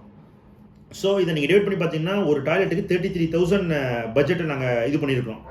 அதாவது 3,000 ஃபார் கிச்சன் சிங்க்கு, வேறு டைனிங் வாஷ் பேஷன் அது இதுன்னு போயிட்டாலும் 30,000 ஃபார் டாய்லெட் மாதிரி இருக்கலாம். மேபி நீங்கள் நம்பர் ஆஃப் டாய்லெட்ஸ் இன்க்ரீஸ் பண்ணும்போது அப்படியே பட்ஜெட் சுருங்கிடும். அதாவது நாங்கள் வந்து டோட்டல் பில்டப் ஏரியாவுக்கு இதை இது பண்ணியிருக்கோம். இதை பில்டரான நாங்கள் பர்ச்சேஸ் பண்ண மாட்டோம். ஆக்சுவலாக அந்த பட்ஜெட் ஒதுக்கியிருக்கோம், நீங்கள் உங்கள் நேமில் பர்ச்சேஸ் பண்ணிக்கலாம். எங்கே வேணாலும் அதை வந்து என்ன பிராண்ட் வேணாலும் பர்ச்சேஸ் பண்ணிக்கலாம். பர்ச்சேஸ் உங்கள் நேமில் பண்ணணும், ஏன்னா அதுதான் ரொம்ப முக்கியம். இந்த பிராண்டுக்கெலாம் வாரண்ட்டி இருக்குது, பட் அது வந்து உங்கள் நேமில் இருக்கணும். ஏன்னா ஒரு இதுக்கு வந்து ஒரு 5-7 இயர்ஸ் வாரண்ட்டி இருக்குன்னா 5th இயர் வந்து ரிப்பேர் ஆகுதுன்னா நீங்கள் கஸ்டமர் கேரில் புக் பண்ணணும்னா பில் வேணும். ஸோ அதனால் உங்கள் நேமில் இது பில் பண்ணுங்கள். உங்கள் பில்டர்கிட்ட சொல்லுங்கள், இந்த பாத் ஃபிட்டிங்ஸோட பில்ஸ் வந்து உங்கள் நேமில் வேணும் அப்படின்னு சொல்லிட்டு. அது மேபி அவங்க கொடுக்கலாம், இல்லை அது ஒரிஜினல் வேல்யூ தெரியணுங்கிறத கொடுக்காம இருக்கலாம். அது அது அது எப்படி டிஸ்கஷன் பண்ணுவீங்க அப்படிங்கிறது இனிஷியலாக பேசிட்டிங்கன்னா பெட்டராக இருக்கலாம். பட் இது உங்கள் நேமில் இருந்து அந்த பில்லை நீங்கள் சேஃபாக வச்சிங்கன்னா மட்டும்தான் அதுக்கெல்லாம் வாரண்ட்டி கிளைம் கிடைக்கும். ஸோ இதை வந்து நாங்கள் காஸ்டிங்கில் கொடுத்துட்டோம். ஸோ 1 lakh இப்போ இந்த ப்ராஜெக்ட்டுக்கு வந்து ஃபைனல் அந்த கடைசி பில்ஸில் வரும்போது எங்களுக்கு 1 lakh வந்து கிளைண்ட் எங்களுக்கு கொடுக்க மாட்டாங்க. ப்ளம்பிங் ஃபிட்டிங்ஸ் நாங்கள் செலவு பண்ணிட்டோம்னு நோட் பண்ணிக்கலாம். ஸோ அந்த 1 lakhல மேபி கிளைண்ட் 80,000க்கு வாங்கலாம், 120க்கு வாங்கலாம். பில்டர் நீட் நாட் பாதர், பில்டருக்கு 1 lakh அது வந்து டிரெக்ட் ஆகும். இதுவே ஸ்பெக் 3 எடுத்திங்கன்னா அது அப்படியே 1.5 lakhs. இனியும் அது ஹை எண்ட் ஃபிட்டிங்ஸ் வந்து போக முடியும். இது உங்களோட பில்டர் என்ன காஸ்டிங் டோட்டலாக கொடுக்குறாருங்கிறது நீங்கள் காஸ்டிங்கில் வாங்கிக்கிறது ரொம்ப சாலச்சிறந்தது. ஓவர் ஹெட் டேங்க், இது சிலர் வந்து ஓவர் டேங்க் ப்ரொவைட் பண்ண மாட்டாங்க, சிலர் ப்ரொவைட் பண்ணுறாங்க. நாங்கள் triple layer white tank 2 numbers 2000 square ஃபீட்டுக்கு 2 நம்பர் ப்ரொவைட் பண்ணுறோம். கேஸ் சிலிண்டர் ப்ரொவிஷன், இப்போ வந்துட்டு கேஸ் சிலிண்டர் வெளியே ப்ரொவைட் பண்ணுற மாதிரி இருக்கும். இது வந்து ஸ்பெக் 2A அண்ட் ஸ்பெக் 3க்கு வந்து இந்த ஒர்க் நம்ம வந்து இன்க்ளூட் பண்ணியிருக்கிறோம். ஒயர், ஸோ எல்லா ஸ்பெக்குக்குமே ஃபினோலக்ஸ் ஒயர் தான் நம்ம வந்து ப்ரொவைட் பண்ணுறோம். ஸோ இதை தான் நம்ம ஃபாலோ பண்ணுறோம். DTH, TV, wifi cable connections, இதுக்கெல்லாம் கான்டியூட்ஸ் கேபிள் நம்ம ப்ரொவைட் பண்ணாட்டி கான்டியூட்ஸ் ப்ரொவைட் பண்ணணும். இப்போ கடைசியில் நீங்கள் ஓப்பனில் வயரிங் பண்ணிட்டு வர மாதிரிலாம் இருக்கும். வால்க்கு வெளியே அந்த டிவி யூனிட்லேருந்து டேரெக்டாக வெளியே போட்டுட்டா அப்புறம் அங்கிருந்து ஓப்பன் வயரிங் போகலாம். பட் இதுக்கான ப்ரொவிஷன் இருக்கா அப்படிங்கிறது கேட்டுக்குங்க. கெமிக்கல் எர்த்திங், ஆக்சுவலாக லாஸ்ட் இயர் வரைக்கும் நாங்களும் இந்த எர்த்திங்கை எங்கள் ஸ்கோப்பில் நாங்கள் இன்க்ளூட் பண்ணலை, அடிஷ்னல் ரேட்டில் வச்சுருந்தோம். இப்போ ஸ்பெசிஃபிகேஷனுக்குள்ளே கொண்டு வந்துருக்கிறோம். கெமிக்கல் எர்த்திங் ஃபார் ஆல் ஸ்பெக்கு நாங்கள் ப்ரொவைட் பண்ணுறோம். 92 எலக்ட்ரிக்கல் பாயிண்ட்ஸ். இப்போ எல்லா இது வந்து ஃப்ளெக்சிபிளாக இருக்கணும். ஆக்சுவலாக ஒரு பில்டருக்கும் ஒரு ஹவுஸ் ஓனருக்கும் எங்கே பிரச்சனை வருதுன்னா எலக்ட்ரிக்கல் பாயிண்ட்ஸ், இங்கே ஸ்விட்ச் கொடுங்க, இங்கே லைட் கொடுங்க அப்படின்னா இல்லை, அதெல்லாம் அடிஷ்னல் வரும்போது எலக்ட்ரிக்கலில் ஒரு பெரிய லெவல் அடிஷ்னல் வந்து அது ஒரு பெரிய சங்கடங்களை ஏற்படுத்துது. ஸோ இதை அவாய்ட் பண்ணணும் அப்படின்னா இனிஷியலாகவே என்ன பண்ண போகிறோங்கிறது தெரியும். நாங்கள் ஸ்பெக் 1 ஸ்பெக் 2க்கு ஒரு ரூமுக்குள்ளே 3 வால்லையுமே எலக்ட்ரிக்கல் பாயிண்ட் ப்ரொவைட் பண்ணுறதுக்கு தயாராக இருக்கும். எங்கே கேட்டாலும் ப்ரொவைட் பண்ணுறோம். அது ஸ்டடி டேபிள் வேணுமா, இல்லை பெட் சைடுக்கு வேணுமா, இல்லை மெயின் பாயிண்ட்டாக வேணுமா, என்னவாக இருந்தாலும் நாங்கள் ப்ரொவைட் பண்ணுறதுக்கு ரெடியாக இருக்கிறோம். ஸ்பெக் 2 அண்ட் ஸ்பெக் 3னா எல்லா வால்லையுமே ப்ரொவைட் பண்ணுறோம். We are ready, we are flexible with that. யூஸ்வலாக ஒரு பெட்ரூம்குள்ளே 3 வால் தான் வரும், ஏன்னா ஒரு வாலில் ஆட்டோமேட்டிக்காக வார்ட்ரோப் வந்துடும். பட் ஸ்டில் அங்கே ஸ்டடி டேபிள் வருதுனாலும் இஃப் நீடட்னா கொடுக்கலாம். ஸோ அதில் நாங்கள் ஃப்ளெக்சிபிளாக இருக்கோம். உங்கள் பில்டர் எந்தளவுக்கு ஃப்ளெக்சிபிளாக இருக்கிறாங்கிறத நீங்கள் பாருங்கள். அவங்க ப்ராஜெக்ட்ஸை போய் பாருங்கள், அவங்க எப்படி கொடுத்துருக்காங்கிறது. ஏன்னா இதெல்லாம் தான் கடைசி நேர சங்கடங்களை ஏற்படுத்துறது. ஏசி ப்ரொவிஷன், இப்போ ஏசிக்கு வந்துட்டு எங்கேயும் நீங்கள் வரும், அது அடிஷனல் காஸ்ட் வருமானு கேட்டுருக்கீங்க.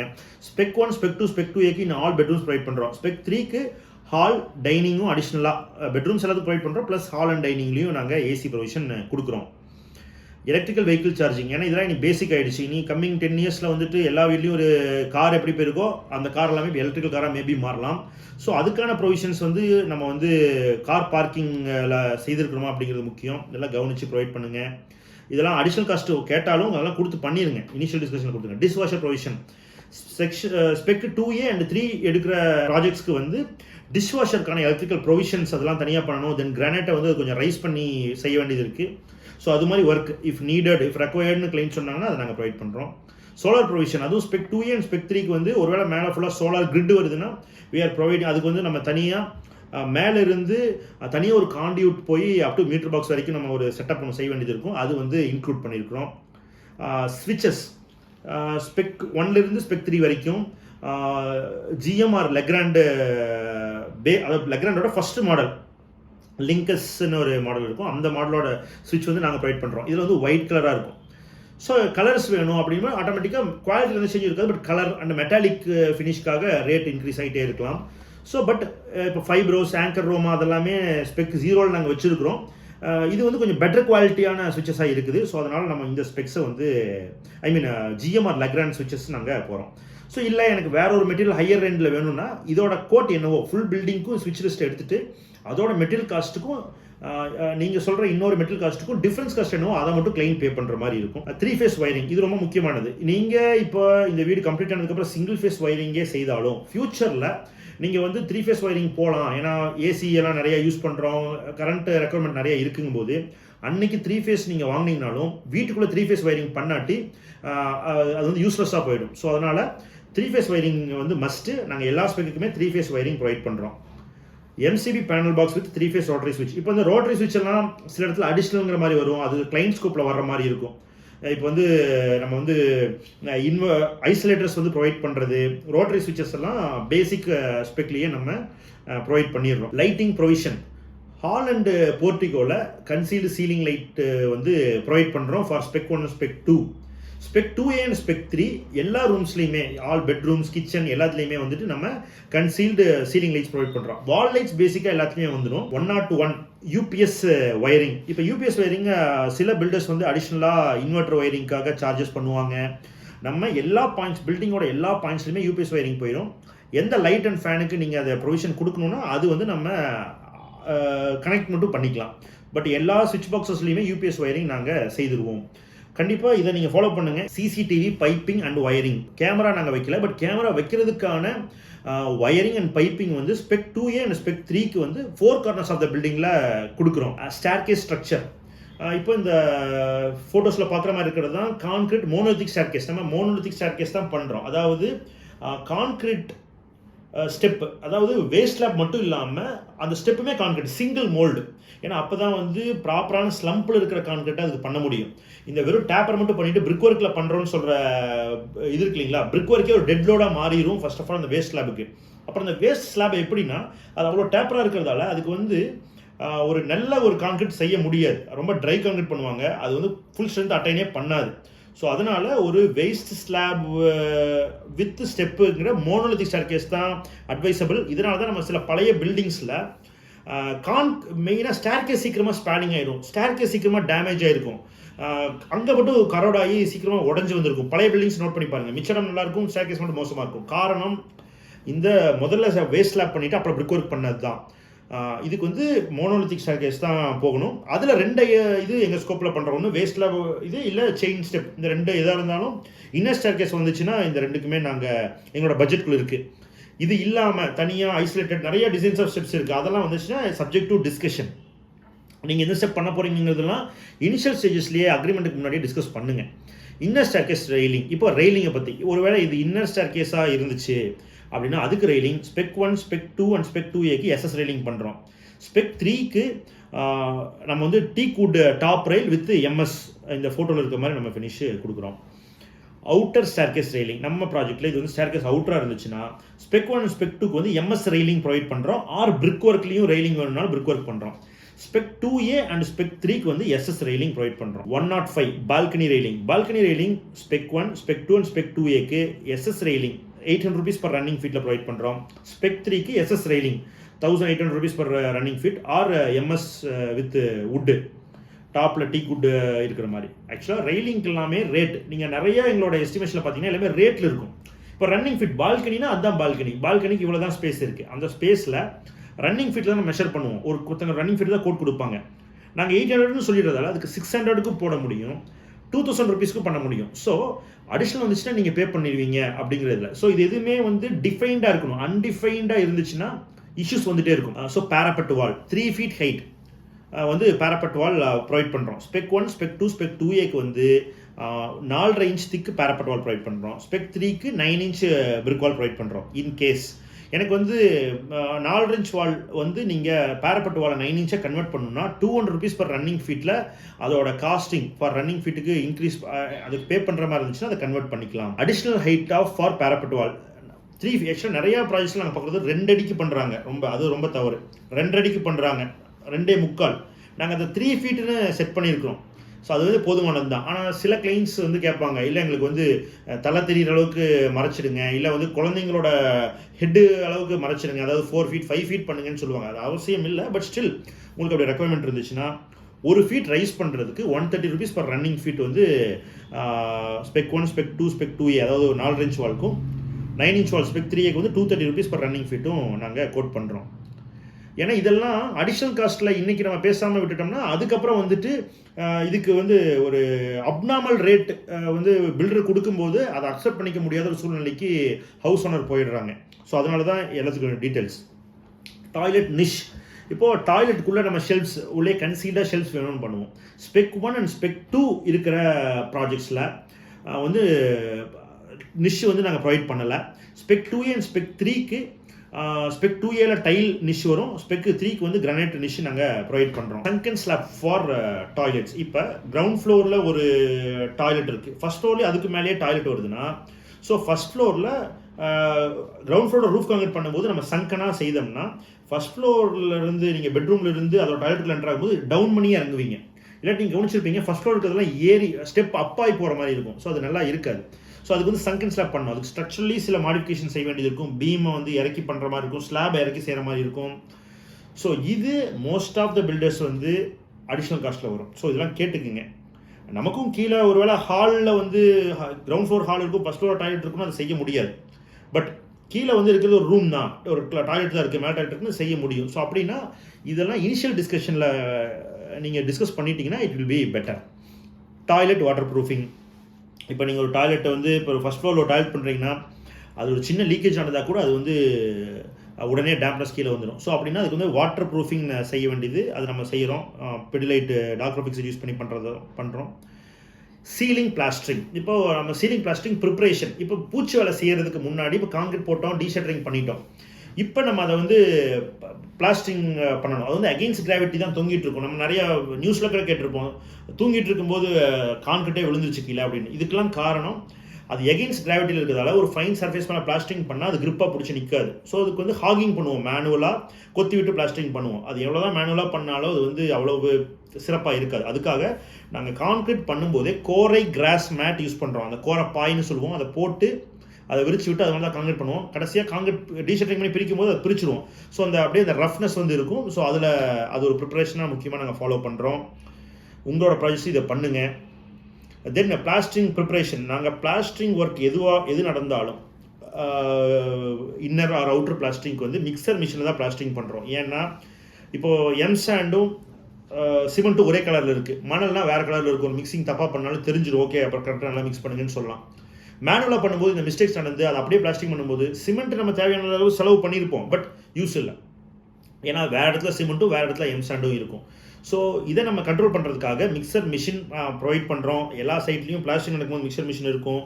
இந்த மிக்சர் மிஷினில் மிக்ஸ் பண்ணி தான் பிளாஸ்டிங் பண்ணுங்கிறது ஒரு நாம்ஸாக வச்சுருக்கிறோம். இது கண்டிப்பாக உங்களோட பில்டர்கிட்ட கேளுங்க, இதுக்கான செட்டப்பு இதை மிஷின்ஸ் எல்லாம் அவங்கக்கிட்ட இருக்கா, இதெல்லாம் சேர்த்து தான் அவங்க கோட் பண்ணியிருக்காங்களாங்கிறது. மிக்சர் மிஷினில் மிக்ஸ் பண்ணி பிளாஸ்டிங் பண்ணுங்க, it be great. Plastering application. இது வந்துட்டு அடுத்து கையில் தேய்க்கிறத விட பிளாஸ்டிங் செவுத்தில் போட்டு நம்ம வந்து ஃபினிஷ் பண்ணுவோம் இல்லைங்களா, அதுக்கு பவர் ட்ராவல் மிஷின்ஸ் இருக்குது, அதை யூஸ் பண்ணி ஃபினிஷிங் பண்ணால் பெட்டராக இருக்கும். தென் சீலிங் பிளாஸ்டிங், அதுக்கான ரேஷியோ இப்போ வந்து ஸ்பெக் 1க்கு மட்டும் நம்ம ஜிப்சம் பிளாஸ்டிங் பண்ணுறோம். ஏன்னா சாலிட் பிளாக் ஜிப்சம் பிளாஸ்டிங்னா ஒரே டிஃப்ரென்ஸ் ஸ்பெக் 1க்கு. Spec 2, spec 2A and spec 3க்கு வந்து சிமெண்ட் பிளாஸ்டிங் தான் 1:4 பிளாஸ்டிங் மிஷினில் கலந்து பண்ணுறோம். இன்டர்னல் வால் பிளாஸ்டரிங்கும் அதே மாதிரி தான், சேம் 1:4 ரேஷியோவில் நம்ம ஒரு சட்டியை உள்ளே போட்டு அடுத்து ஒரு வாட்டவர் 4 சட்டி பீஸ் அண்ட் போட்டு மிக்ஸ் பண்ணுற மாதிரி இருக்கும். இதே மேனுவலாக செய்யும்போது மூட்டையிலேருந்து அப்படியே ஒரு பேக்கை கட் பண்ணி அப்படியே போடுவாங்க, மம்டையில் அப்படியே இழுப்பாங்க.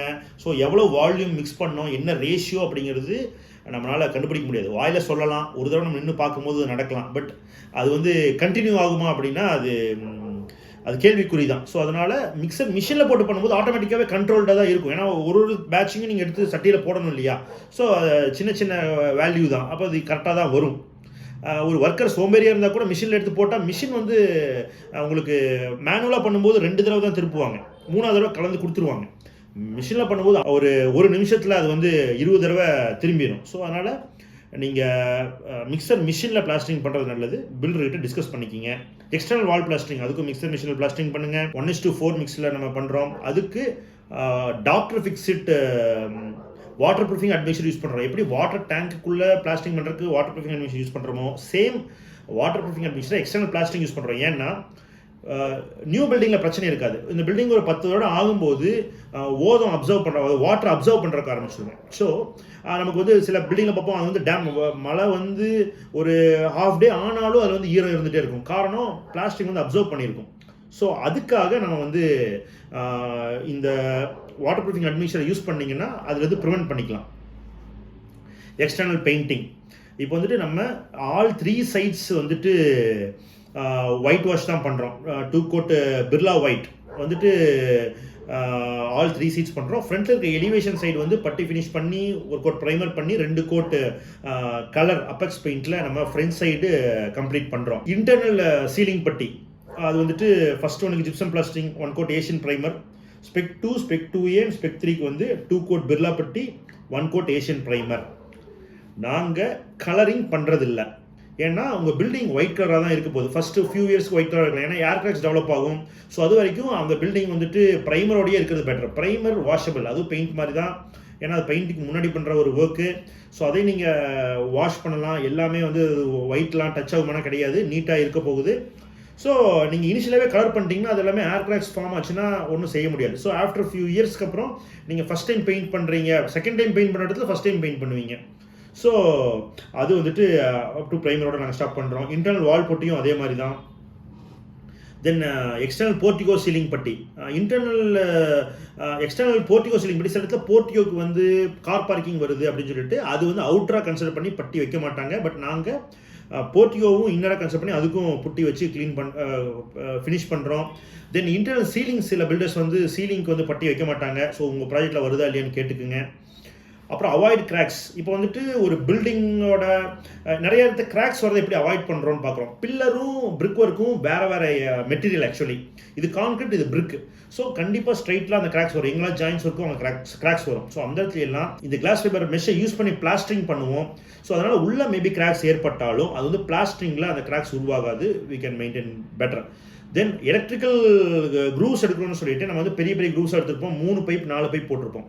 ஸோ 2 பைப் வர வரைக்கும் இதை மெஷ் ப்ரொவைட் பண்ணுறதில்ல. அப்புறம் 2 பைப்புக்கு மேலே எங்கே நமக்கு வந்து பெருசாக எடுத்துருக்கோம், 3 பைப்புக்கான காடி பெருசாக எடுத்திருந்தோம்னா அங்கே ஃபில்லிங் பண்ணி இந்த மெஷ்ஷை யூஸ் பண்ணி கிளாஸ் ஃபைபர் மெஷ்ஷை யூஸ் பண்ணி தான் நாங்கள் பிளாஸ்டரிங் பண்ணுறோம். நீங்களும் அதே மாதிரி செய்யுங்க. கிராக்ஸ் வந்து கண்டிப்பாக அவாய்ட் பண்ணலாம். Area between compound wall and building. இப்போ காம்பவுண்ட் வால்க்கும் பில்டிங் இன் பிட்வீனில் இருக்க ஸ்பேஸ் என்ன பண்ண போகிறோம்? ஸ்பெக் 1 அண்ட் ஸ்பெக் 2 எடுத்தால் அதை வந்து சிமெண்ட் ஃப்ளோரிங் ஃபினிஷ் பண்ணி கொடுக்குறோம். ஸ்பெக் 2A அண்ட் ஸ்பெக் 3 எடுத்தால் டைல் ஃப்ளோரிங் ஃபினிஷ் ப்ரொவைட் பண்ணுறோம்.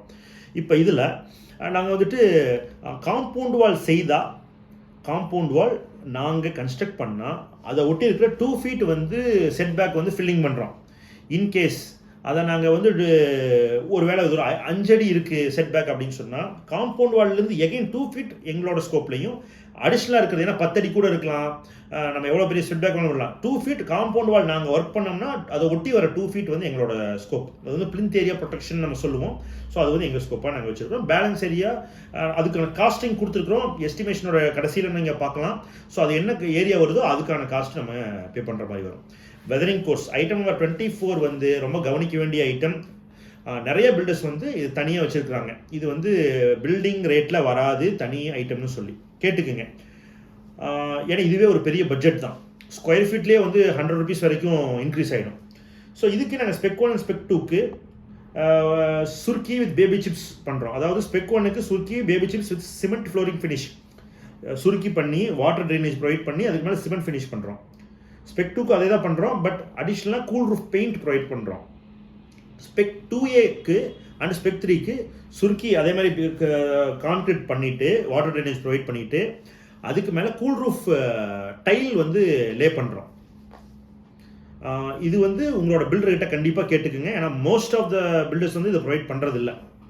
ஸோ இப்போ ஐட்டம் நம்பர் 125 டைல் ஸ்பேசஸ் எங்கெல்லாம் ப்ரொவைட் பண்ணுவோம்னு சொல்லிட்டு எல்லா டைல்ஸும் ப்ரொவைட் பண்ணுவோமா, ஹால் இருக்கிறதுக்கெல்லாம் ப்ரொவைட் பண்ணுவோமான்னு கேட்டால் நோ. ஏன்னா அது ஒரு அடிஷனல் காஸ்ட் தான். என்ன எபாக்சி வைக்கணும், அதோட ஒர்க்கு லேயிங் மெத்தடே வேறு. ஸோ இன்கேஸ் அது உங்களுக்கு வேணும்னா நீங்கள் தனியாக பில்டர்கிட்ட கேட்டுக்குங்க. இப்போ நாங்கள் எங்கே ப்ரொவைட் பண்ணுறோம்னா ஸ்பெக் 1 ஸ்பெக் 2க்கு வந்து அதாவது எல்லா ஸ்பெக்குக்குமே வந்து டாய்லெட்டில் ஆல் டாய்லெட்ஸில் floor tile not wall tile floor டைலில் வந்து நம்ம ஸ்பேஸை ப்ரொவைட் பண்ணோம். ஏன்னா நம்ம டைலை ஒட்டி போட்டாலும் அதில் வந்து தண்ணி இறங்குறதுக்கான கேப் இருக்கும். அதுக்காக பர்பஸாக நம்ம வந்து ஸ்பேஸை ப்ரொவைட் பண்ணி அந்த ஸ்பேஸில் நம்ம எபாக்சி கிரவுட்டிங் பண்ணோம். ஸோ அதுக்காக அதில் ஒன்றுலையும் தென் ஸ்பெக் 3ல 2A and 3ல ஆட்டோமேட்டிக்காக நம்ம கூல் ரூஃப் டைல் வருது. ஸோ கூல் ரூஃப் டைலுக்கு கண்டிப்பாக ஸ்பேஸர் போடணும். நிறைய பேர் ஸ்பேஸர் இல்லாமல் போடுவாங்க. நோ, அதுவும் ஒரு டாய்லெட் மாதிரி தான், வாட்டர் ப்ரூஃபிங் தான். ஸோ நம்ம வந்து கூல் ரூஃப் டைலுக்கு ஸ்பேஸர் ப்ரொவைட் பண்ணணும். இப்போ basement height of parking floor, இப்போ வீடோட லெவல் 3 ஃபீட்னா பார்க்கிங் ஃப்ளோர் வந்து அதை விட ஒரு அடி டவுனாக இருக்கும். வீட்டோட ஃப்ளோர் வந்து 3 ஃபீட்னா இது 2 ஃபீட்டில் இருக்கும். வீடு வந்து 3 ஃபீட் 4 ஃபீட்னு சொன்னால் அந்த பார்க்கிங் 3 ஃபீட்டில் இருக்கும். ஒரு அடி டவுனாக இருக்கும், 2 ஸ்டெப் உள்ளே ஏறி போகிற மாதிரி இருக்கும். தென் 127 இப்போ வந்து மேலே ட்ரையிங் கிளாத்ஸ்லாம் ட்ரை பண்ண ரெசிடென்ஷியல் வீடுனா இது மாதிரி நம்ம செய்ய வேண்டியது இருக்கும். அதுக்கு ஒரு செட் நாங்கள் துணிக்காய போடுற அந்த கம்பி அது வந்து ஒரு செட் ப்ரொவைட் பண்ணுறோம். வாஷிங் ஸ்டோனு, அதுக்கான வாட்டர் சப்ளை, அதுக்கான ட்ரைனேஜ், ஒரு வேளை வீட்டுக்கு அவுட்டரில் வேணும்னாங்க அல்லது டெரஸில் வேணும்னா அதுக்கான ப்ரொவிஷன் வந்து ப்ரொவைட் பண்ணுறோம். சோப் பிட், இப்போ வாட்டர் வந்து ட்ரைனேஜ் இல்லாத லேஅவுட்ஸில், ட்ரைனேஜ் வந்து ப்ராப்பராக இல்லை அப்படிங்கிற லேஅவுட்டில் சோப் பிட்ஸ் ப்ரொவைட் பண்ணணும். இது பேசிக்காக நாங்கள் 3 ஃபீட் டயா உள்ள ஒரு 5 ஃபீட் டெப்த்து இருக்கிற ஒரு சோப் பிட் நாங்கள் ப்ரொவைட் பண்ணுறோம். இப்போ இது வந்து கோயம்புத்தூர் மாதிரி ரீஜன், சேலம் மாதிரி ரீஜனுக்கு வந்து இதுவே போதும், எனக்கு ட்ரைனேஜ் இல்லாட்டி இது போதும். பட் சென்னை மாதிரி ஏரியாவுக்கு சம்டைம்ஸ் இது பத்தாது. ஏன்னா ஆல்ரெடி வாட்டர் லாகிங் சைட்ஸாக இருக்கும், தண்ணி எங்கேயும் வெளியே டிசிபேட்டே ஆகாது. ஸோ அப்போ அடிஷ்னலாக போடுற மாதிரி இருக்கும். ஸோ நாங்கள் இதை ப்ரொவைட் பண்ணுறோம். But most of the builders இப்படி ஒரு கான்செப்ட் இருக்காது. இது வந்து டோட்டல் அடிஷ்னல் காஸ்ட்டில் வரும். ஸோ அதை வந்து நீங்கள் கேட்டு தெரிஞ்சுக்குங்க. இன்ஸ்பெக்ஷன் சேம்பர், இப்போ எல்லா பாயிண்ட்ஸ்லையும் எல்போ போட்டு திருப்பாமல், அதாவது வேஸ்ட் வாட்டர் லைன் வெளியே வருது இல்லைங்களா, அது வந்து towards septic tank or towards drainage போகும். ஸோ அப்படி போகும்போது அதை ஒவ்வொரு பெண்டுலையும் அது இன்லெட்டாக ஒரு இடத்துல வந்து ஜாயின் ஆன இடத்துலையும் ஜஸ்ட் எல்போ போட்டோ இல்லை டீ போட்டோ ஜாயின் பண்ணாமல் இன்ஸ்பெக்ஷன் சேம்பர் போடணும். அப்போ தான், ஏன்னா அந்த இடத்துல இருந்தால் க்ரூஷியல் பாயிண்ட்ஸ் பிளாக் ஆகும், செப்டிக் டேங்க் லைன்லாம் அங்கே பிளாக் ஆகும். அப்போ நீங்கள் ஓப்பன் பண்ணி பார்க்குற மாதிரி இருக்கும். ஒரு நாள் இல்லாட்டி ஒரு நாள் ஓப்பன் பண்ணணும். ஸோ எல்போ போட்டால் பெரிய ப்ளம்பிங் வேலை இருக்கும். அதே வந்து நீங்கள் இன்ஸ்பெக்ஷன் சேம்பராக போட்டு கன்ஸ்ட்ரக்ட் பண்ணிட்டீங்கன்னா நீங்கள் ஜஸ்ட் ஓப்பன் பண்ணிக்கலாம். ஸோ இதெல்லாம் அவங்க எல்போ போடுவாங்களா, இதெல்லாம் கேட்டு தெரிஞ்சுக்குங்க. கண்டிப்பாக இன்ஸ்பெக்ஷன் சேம்பர்ஸ் போடணும். பிளான்டர் பாக்ஸ், வீடு கன்ஸ்ட்ரக்ட் பண்ணிவிட்டு வெளியே ஃப்ரண்ட் கேட்டுக்கு பக்கத்தில் ஒரு சின்ன பிளான்டர் பாக்ஸ் மாதிரி ப்ரொவைட் பண்ணணும் அப்படின்னா இதெல்லாம் எங்களோட பேசிக் இதுலேயே நாங்கள் எலிவேஷன் ஃபீச்சராகவே நாங்கள் கொடுக்குறோம். அதுக்காக வீடு சுற்றியும் பண்ணிட முடியாது. ஒரு வீடு ஒரு 40 ஃபீட்டு ஒரு ஃப்ரண்டேஜ் இருக்குன்னா அதில் ஒரு 20 ஃபீட்டுக்கு அப்ராக்ஸாக ஒரு சின்ன ஒரு அடி உயரத்துக்கு பிளான்டர் பாக்ஸாக அது மாதிரி எலிவேஷன் ஃபீச்சர் காம்பவுண்ட் செய்யணுமா, அது வந்து நாங்கள் இன்க்ளூட் பண்ணியிருக்கோம், நாங்கள் செய்கிறோம். தென் ஐட்டம் நம்பர் 132, இது ஒரு முக்கியமான பார்ட் தான். ஒர்க்கர்ஸ் தங்குற ஷெட்டு, அந்த சிமெண்ட் ஸ்டோரேஜுக்கான ப்ரொவிஷன் நிறைய பில்டர்ஸ் வந்து கிளைண்ட்டோட ஸ்கோப் அடிஷ்னலாக செய்து தரணும்னு சொல்கிறாங்க. நாங்கள் என்ன ரெக்வயர் பண்ணுறோன்னா, எங்களுக்கு இந்த இடத்துல போட்டுக்கலான்னு ஒரு பக்கத்தில் நெய்பர்கிட்ட இந்த லேண்டை மட்டும் ரெக்வஸ்ட் பண்ணி வாங்கி கொடுங்க. இந்த சென்ஸ் வாங்கி கொடுங்கன்னா அதை சொல்லி எங்களுக்கு ஓகே, அது ஒரு நோமேன்ஸ் லேண்டாக ஒரு பார்க் ஏரியா இல்லை ரோடு மேலேயே போடலானாலும் ஓகே, நாங்கள் எங்கள் ஸ்கோப்பில் எங்களோட இதில் நாங்கள் ஒர்க்கர் ஷெட்டு நாங்கள் போட்டுக்குவோம். அதுக்கு அடிஷ்னல் சார்ஜ் கிடையாது. ஏன்னா இதெல்லாம் தான் ரொம்ப முக்கியம். சின்ன சின்ன விஷயங்களுக்கு அடிஷ்னல் சார்ஜ் வந்துச்சுன்னா தான் பட்ஜெட் வந்து ரைஸ் ஆகிறது. Then how we calculate the built up area. ஒரு ப்ராஜெக்ட் எடுத்தாச்சு, நிறைய கால்ஸ் எங்களுக்கு ஒரு மாதிரி வந்துட்டு இப்போ பில்டப் ஏரியா எடுக்கிறாங்க, இது ஏரியா ஜாஸ்தியாக வருதுன்னு. அதாவது ஃப்ளோர் பிளானாக இருக்கும்போது நீங்கள் எடுக்க போகிறது brick work outer to brick work அவுட்டராக இருக்கும். அவுட்டர் தான், அதில் மாற்றம் இல்லை. பட் இதுவே கன்ஸ்ட்ரக்ட் பண்ணதுக்கப்புறம் நீங்கள் எடுத்தீங்கன்னு வச்சுங்களேன், பிளாஸ்டரிங் 2 சைடு பிளாஸ்டரிங், அப்போ 4 பக்கம் பிளாஸ்டரிங் வந்துடும். அதுவே ஒரு திக்னஸ் வந்துடும். அப்புறம் ஒரு பார்டர், ஒரு எலிவேஷன் ஒர்க் எல்லாம் பண்ணும்போது அப்படியே வெளியே போயிடும். இப்போ நீங்கள் அவுட்டர் எடுத்திங்கன்னா ஒரு 2000 ஸ்கொயர் ஃபீட் வீட்டுக்கு ரொம்ப சாதாரணமாக 100 ஸ்கொயர் ஃபீட் அடிஷ்னலாக காமிக்கும். எப்படி வருதுன்னா அது அப்படி தான் வரும். ஏன்னா அது நீங்கள் எடுத்து ரியாலிட்டியை செக் பண்ணும்போது தெரியும். எதுவுமே புதுசாக செய்யலை, சன்ஷேட்ஸில் எதுக்கு அளக்கல, ஜஸ்ட் அவுட்டர் வால் மட்டும் அளக்கணும்னு வச்சுக்கோங்களேன். Brick work to brick work அளந்தா ஒரு அளவு வரும். அதே பிளாஸ்டரிங் பண்ணி எலிவேஷன் பார்டர்லாம் பண்ணி எப்படி பேசிக்காக பார்டர் ஒன்று பண்ணுவோம், ரெயின் வாட்டர் பார்டர் டேப் பிடிச்சி அளக்கும்போது அப்படி தான் அளப்போம். ஸோ அதில் எடுத்தாலே ரொம்ப சாதாரணமாக ஒரு 2000 ஸ்கொயர் ஃபீட்டு வீட்டுக்கு, 2000 ஸ்கொயர் ஃபீட் வீட்டுக்கு 100 ஸ்கொயர் ஃபீட்டுக்கு மேலே தான் ஆக்சுவலாக காமிக்கும் அதோட வேல்யூ. ஸோ இதை நீங்கள் எப்போ மெஷர் பண்ண போகிறீங்கன்னு தெரிஞ்சுக்கங்க. ஆக்சுவலாக இது வந்து இனிஷியல் ஸ்டேஜஸில் தான் பிளானில் தான் ஏரியா இருக்கணும். பிளானை வந்து கொஞ்சம் அங்கே போய் பிளாஸ்டிங் பண்ணும்போது அடிஷ்னல் திக்னஸ் கொடுத்து பிளாஸ்டிங் பண்ணி அதையெல்லாம் ஏரியாவில் காமிக்க முடியாது. ஸோ இது வந்து இது மாதிரி பிரச்சனைகள் இருக்குது. இதில் வந்து கரெக்ட் பண்ணிக்கிங்க. இப்போ ஏரியா ஸ்டேட்மெண்ட் இது எப்படி ஏரியா எடுக்கிறோம் அப்படிங்கிறது இதை நான் எங்களோட ஒருத்தங்க ஒரு மாதிரி எடுப்பாங்க. இப்போ நாங்கள் எப்படி எடுக்கிறோம், இப்போ இந்த ப்ராஜெக்ட் 2000 ஸ்கொயர் ஃபீட்னா ஆக்சுவலி இந்த ப்ராஜெக்ட்டோட ground floor 950 square feet, first floor 950 square feet எடுத்துக்கிறோம். செகண்ட் ஃப்ளோரில் எதுவும் ஹெட்ரூம்லாம் எதுவும் இல்லை. இன்கேஸ் ஹெட்ரூம் இருந்துச்சுன்னா அதையும் நாங்கள் ஏரியாவில் எடுத்துக்குவோம், ஏரியாவில் ஆட் ஆகும். அப்புறம் ஸ்டேர் கேஸ் 100 ஸ்கொயர் ஃபீட். இது என்ன ஸ்டேர் கேஸ் 100 ஸ்கொயர் ஃபீட்? ஒருவேளை இந்த 950 ஸ்கொயர் ஃபீட் பில்டப் ஏரியாவுக்கு வெளியே ஒரு ஸ்டேர் கேஸ் இருந்துச்சுன்னா அது 100 ஸ்கொயர் ஃபீட். அதை நீங்களும் அக்செப்ட் பண்ணிக்குவீங்க. இப்போ உள்ளே இருக்கிற ஸ்டேர் கேஸையும் ஆஸ் அ பில்டராக ஆஸ் அ கான்ட்ராக்டராக நாங்கள் 100 ஸ்கொயர் ஃபீட்டாக தான் கன்சிடர் பண்ணுறோம். பட் அது பிளிந்த் ஏரியாக்குள்ளே தான் இருக்குது. ஸோ பிளிந்த் ஏரியா ஒன்ஸ் எடுப்போம், தென் ஸ்டேர் கேஸ் ஏரியாவையும் கன்சிடர் திருப்பியும் 100 ஸ்கொயர் ஃபீட் எடுக்கிறோம். ஏன் அப்படின்னா எங்களுக்கு வெளியே பண்ணாலும் உள்ளே பண்ணாலும் எங்களுக்கு ஒர்க் ஒன்று தான். பட் ஸ்டில் உள்ளே பண்ணும்போது உள்ள ஸ்டேர் கேஸை பிளேஸ் பண்ணும்போது ஒரு டைனிங் ஏரியான்னு வச்சுக்கோங்களேன், ஒரு வேளை ஒரு டைனிங் ஹால் இருக்குது, அந்த டைனிங் ஹால்குள்ளே ஸ்டேர் கேஸை பிளேஸ் பண்ணால் டைனிங் ஹாலில் ஒரு குறிப்பிட்ட ஏரியாவோட ரூஃப் கான்கிரீட் மட்டும்தான் எங்களுக்கு கட் டவுன் ஆகும், கம்மியாகும். வெளியே வர ஸ்டேர் கேஸ்க்கு ட்ரீட்மெண்ட்டுக்கும் உள்ளே வர ஸ்டேர் கேஸ் ட்ரீட்மெண்ட்டுக்கும் டிஃபர் பண்ணுறோம். அதாவது வெளியே இருக்க ஸ்டேர் கேஸ் ஒரு ஸ்பெக் 1 எடுக்கிறீங்கன்னா வெளியே போடுற ஸ்டேர் கேஸ் இன்கேஸ் அது அவுட்டர்னா அதுக்கு வந்து சிமெண்ட் ஃப்ளோரிங் ஃபினிஷ், இன்னர்னா டைல் ஃபினிஷ், ரெயிலிங் அவுட்டர்னா பிரிக் ஒர்க், இன்னர்னா எஸ்எஸ். இது மாதிரி டிஃப்ரென்ஸை வந்து ஜஸ்டிஃபை பண்ணுறோம் அந்த கான்கிரீட் கட் ஆகிறதுக்கு. பட் ஸ்டேர் கேஸ் ஏன்னா இது வந்து எங்களுக்கு திருப்பி ஒரு டவுட்ஸ் அண்ட் கிளாரிஃபிகேஷனுக்கு 214 வர்றதால தான் எக்ஸ்பிளைன் பண்ணுறேன். நாங்கள் ஸ்டேர் கேஸை 100 ஸ்கொயர் ஃபீட்டாக தான் நாங்கள் கன்சிடர் பண்ணுறோம். அது இன்னராக இருந்தாலும் அவுட்டராக இருந்தால் அது உங்களுக்கே தெரியும், ஆமாம் இட்ஸ் 100 ஸ்கொயர் ஃபீட்னு சொல்லிட்டு, ஏன்னா பில்டிங்க்கு வெளியே இருக்குது, அந்த 950க்கு வெளியே இருக்குது அப்படின்ட்டு. ஸோ இது ஒரு பாயிண்ட் டு நோட். இப்போ இது வந்துட்டு இந்த ஸ்பெசிஃபிகேஷன் இருக்கிற rate equal size of ground floor and first ஃப்ளோருக்கு தான் இதை ப்ரொவைட் பண்ணியிருக்கிறோம். இன்கேஸ் இது வந்து கிரவுண்ட் ஃப்ளோர் மட்டுமான project 2000 square feet only ground ஃப்ளோர்னா அப்படியே அடிஷ்னலாக 200 rupees ஃபார் எவ்ரி ஸ்பெக்கு வந்து ஆட் ஆகுங்க. இல்லை இப்போ வந்து இது வந்து ஒரு 3000 ஸ்கொயர் ஃபீட் ப்ராஜெக்ட் நீங்கள் கொடுக்குறீங்க, அதில் வந்து 2000 ஸ்கொயர் ஃபீட் கிரவுண்ட் ஃப்ளோர் இருக்குது, 1000 ஸ்கொயர் ஃபீட் வந்து ஃபர்ஸ்ட் ஃப்ளோர் இருக்குன்னா அந்த 1000 ஸ்கொயர் ஃபீட் ஃபர்ஸ்ட் ஃப்ளோருக்கும் அதுக்கு நேர் கீழே இருக்கிற 1000 ஸ்கொயர் ஃபீட்டுக்கும் இந்த ரேட்டும், ஃபர்ஸ்ட் ஃப்ளோரே இல்லாத அந்த கிரவுண்ட் ஃப்ளோர் ஏரியா இருக்கு இல்லைங்களா அதுக்கு வந்துட்டு ப்ளஸ் 200 ஸ்கொயர் ஃபீட்டான ரேட். இப்படி தான் நாங்கள் வந்து இதுக்கான ரேட்டை ப்ரொவைட் பண்ணியிருக்கிறோம். Cost of construction built up area, இப்போ டோட்டல் பில்டப் ஏரியா என்ன வந்துருக்கு, ஸோ அது இன்டூ நம்ம ஒரு ஸ்பெக்குக்கும் ரேட் போட்டிருக்கோம். ஸோ இது வந்துட்டு பேசிக் கன்ஸ்ட்ரக்ஷன் காஸ்ட். இப்போ இது இல்லாமல் வேறு என்னென்ன அடிஷனல் ஒர்க்ஸ் வரும், ஐட்டம் நம்பர் 135 வாட்டர் டேங்க், ஒரு 6000 லிட்டர் வாட்டர் டேங்க் பண்ணுறோம் அப்படின்னா அதோட காஸ்ட் வந்து நம்ம 14 rupees per லிட்டருக்கு நம்ம கன்ஸ்ட்ரக்ட் பண்ணுறோம்.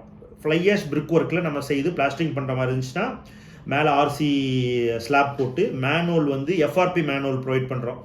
அதுதான் வந்து துருப்பிடிக்காது ஃபியூச்சரில். ஸோ அது மாதிரி மேனுவல் ப்ரொவைட் பண்ணி ஒர்க் பண்ணுறோம் அப்படின்னா 14 rupees per லிட்டர். இதுவே இல்லை எனக்கு வந்து ஆர்சி டேங்க் பண்ணலாம் அப்படின்னா 23 rupees per லிட்டர். இப்போ செப்டிக் டேங்க் வந்து 2 முறைப்படி பண்ணலாம். ஆர்ஆர் மெசன்ட்ரி கருங்கல்ல கட்டலாம், அதுக்கு வந்து 12 rupees per லிட்டர். இதுவே 3 chambered செப்டிக் டேங்காக நம்ம பண்ணலாம், அது வந்து 40 rupees per லிட்டர். ஆக்சுவலாக நாங்கள் ஆர்ஆர் மெசன்ட்ரி என்கரேஜ் பண்ணுறதில்ல, நாங்கள் எந்த ப்ராஜெக்ட்டும் ஆர்ஆர் மெசன்ட்ரியில் பண்ணுறதில்ல, கருங்கல்ல பண்ணுறதில்ல. ஏன்னா கருங்கல் செப்டிக் டேங்க் நம்ம செய்யும்போது ஸ்லட்ஜ் அங்கேயே கீழே போகும், அது ஒரு ப்ராப்பரான வே கிடையாது. நம்ம ஒரு போர்வெல் நம்ம வச்சுக்கணும், நம்ம வீட்டு போர்வெலுக்கே நம்மளோட செப்டிக் டேங்க் வாட்டர் வரும், அது ஸ்லட்ஜோட வரும், அதில் வந்து அது வந்து கண்டாமினேட்டட் வாட்டராக மாறும். பக்கத்து வீட்டு போர்வெலுக்கு அது போகும். பக்கத்து வீட்டு செப்டிக் டேங்க்கு ஆர்ஆர் மெசன்ட்ரியில் பண்ணியிருந்தாலும் அது நம்மளுக்கும் பாதிப்பு தான். ஸோ இது வந்து 3 chambered செப்டிக் டேங்க். இது வந்து ஒரு ஃபில்டர்டு பிளான்ட்டாக இருக்கும், இது ஒரு பயாலஜிக்கல் டேங்காக இருக்கும். ஃபஸ்ட்டு சேம்பர் வழியாக ஸ்லட்ஜ் என்ட்ரு ஆகி ஃபஸ்ட் டு செகண்டுக்கு வந்து பாட்டம் வழியாக என்ட்ரு ஆகி செகண்ட் டு தேர்டுக்கு வந்து டாப் வழியாக என்ட்ரு ஆகும். ஸோ செடிமெண்டேஷன் ப்ராசஸில் ஸ்லட்ஜ் வந்து ஃபஸ்ட்டு 2 chambers செட்டில் ஆயிரும், தென் தேர்ட்லேருந்து எய்தர் ட்ரைனேஜ் ஆர் சோக் பிட்டுக்கு ப்ரொவைட் பண்ணலாம். ஸோ அதோட காஸ்ட் வந்து ₹14 per லிட்டர் ப்ரொவைட் பண்ணியிருக்கிறோம். RCC over head tank, in case over head tank எனக்கு வந்து நான் கொடுக்குற ஒயிட் டேங்க் வேணால் நீங்கள் வந்து ஆர்சிசி டேங்காக பண்ணுங்கன்னு சொன்னால் அதுக்கு 23 rupees per லிட்டர் நம்ம காஸ்டிங் பண்ணுறோம். காம்பவுண்ட் வால் நம்ம ஃபஸ்ட்டே சொல்லிட்டோம், பில்டிங்லேருந்து தான் நம்ம வந்து ப்ரொஜெக்ட் பண்ணி பிளிந்த் பீம் பண்ணும்போது இதோட பேஸ்மெண்ட் பீமை வந்து பண்ணிடுவோம் பிளிந்த் பீமை. அதுக்கு மேலே நம்ம up to basement of parking level வரைக்கும் 9 inch brick work or 8 inch brick ஒர்க்கில் வந்து நம்ம பேஸ்மெண்ட் பண்ணுறோம். அதுக்கு மேலே 4 inch திக்னஸ் உள்ள வால் அப் டு சில் லெவல். இப்போ இந்த ஃபோட்டோவில் வந்து சில் லெவலுக்கு கீழே இருக்குது, பட் இனியும் அதுக்கு ஒரு கோர்ஸ் வரணும். அதாவது சில் லெவல் வரைக்கும் வீட்டோட ஜன்னல் மட்டம் வரைக்கும் வரும். அப்போ 3 அடி பேஸ்மெண்ட்டுனா 3 அடி பேஸ்மெண்ட் ப்ளஸ் 3 அடி சில், ஸோ 6 அடி உயரம் இருக்கும் compound wall. So compound wall ஒரு பேஸ்மெண்ட் ஹைட் உயர காம்பவுண்ட் வாலும் சைமல்டேனியஸாக உயரணும். அதுதான் அதோட டீட்டெயில். அது வந்துட்டு நம்ம 2100 rupees per running feet charge பண்ணுறோம்.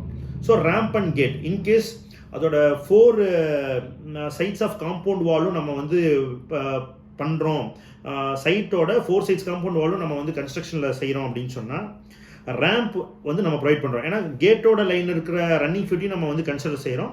ஸோ ரேம்ப் அண்ட் கேட் வந்து அடிஷ்னல் காஸ்ட் இல்லாமல் அதுக்குள்ளே பண்ணுறோம். பிளான்ட் பாக்ஸும் அதே ஃபீச்சரில் நம்ம ப்ரொவைட் பண்ணுறோம்.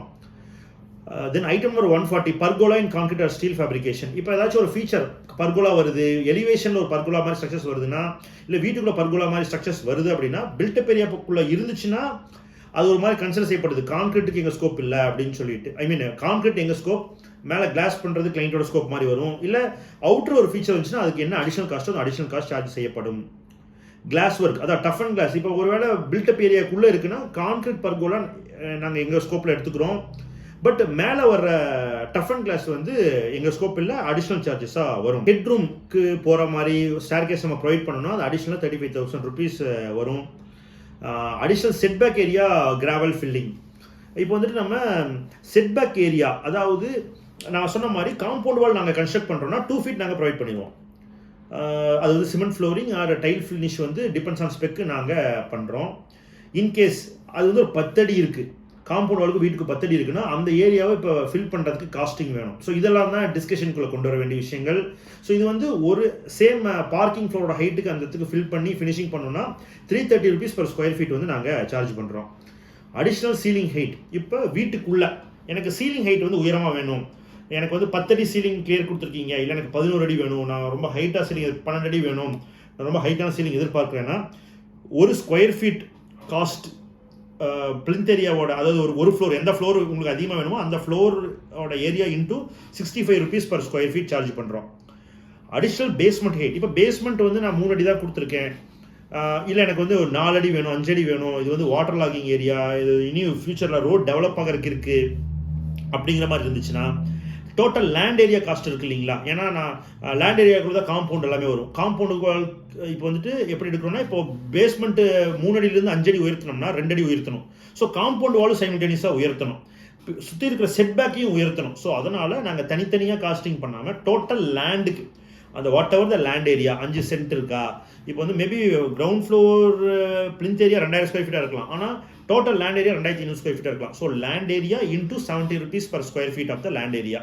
ஸோ இப்படி ப்ரொவைட் பண்ணும்போது நாட் ஒன்லி பில்டிங் ரைஸ் ஆகும், செட்பேக்கும் கிராஜுவல் ரைஸ் பண்ணி தான் ஆகணும், காம்பவுண்ட் வாலும் ரைஸ் பண்ணி தான் ஆகணும். ஸோ இது வந்து டோட்டல் காஸ்ட்டு இதுக்குள்ளே இப்படி நாங்கள் ஃப்ரேம் பண்ணியிருக்கிறோம். தென் இப்போ வாட்டர் டேங்க் வந்து நாங்கள் பேசிக்காக பெட்டில் தான், அதாவது ஒரு பெட்டு ப்ரொவைட் பண்ணுறோம். இந்த ஐ மீன் டெரஸ்க்கு மேலே 5 inch பிரிக் ஒர்க் ரைஸ் பண்ணி அது மேலே ப்ரொவைட் பண்ணுறோம். அது வந்து ப்ரெஷர் பம்ப் வச்சா அந்த ஃப்ளோருக்கு பிலோவாக இருக்கிற ஃப்ளோருக்கு நல்ல ப்ரெஷர் இருக்கும். ப்ரெஷர் பம்ப் இல்லாட்டி ப்ரெஷர் கம்மியாக இருக்கும். இல்லை நமக்கு ப்ரெஷர் பம்ப் வேண்டாம், நான் வந்து டேங்க்கு வந்து ஹைட்டாக வச்சுக்கிறேன், எனக்கு சோலார் வாட்டர் ஹீட்டர் போட்டாலும் எனக்கு யூஸ்ஃபுல்லாக இருக்குன்னா வாட்டர் டேங்க் ஸ்டாண்ட் ரெடி பண்ணணும். ஸோ அதோட காஸ்ட் வந்து 35,000 rupees.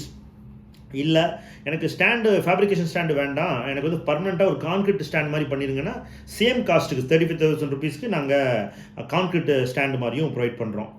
Then 147 and 148 elevation work charges. இப்போ எலிவேஷன் ஒர்க் நம்ம எப்படி சார்ஜ் பண்ணுறோம்?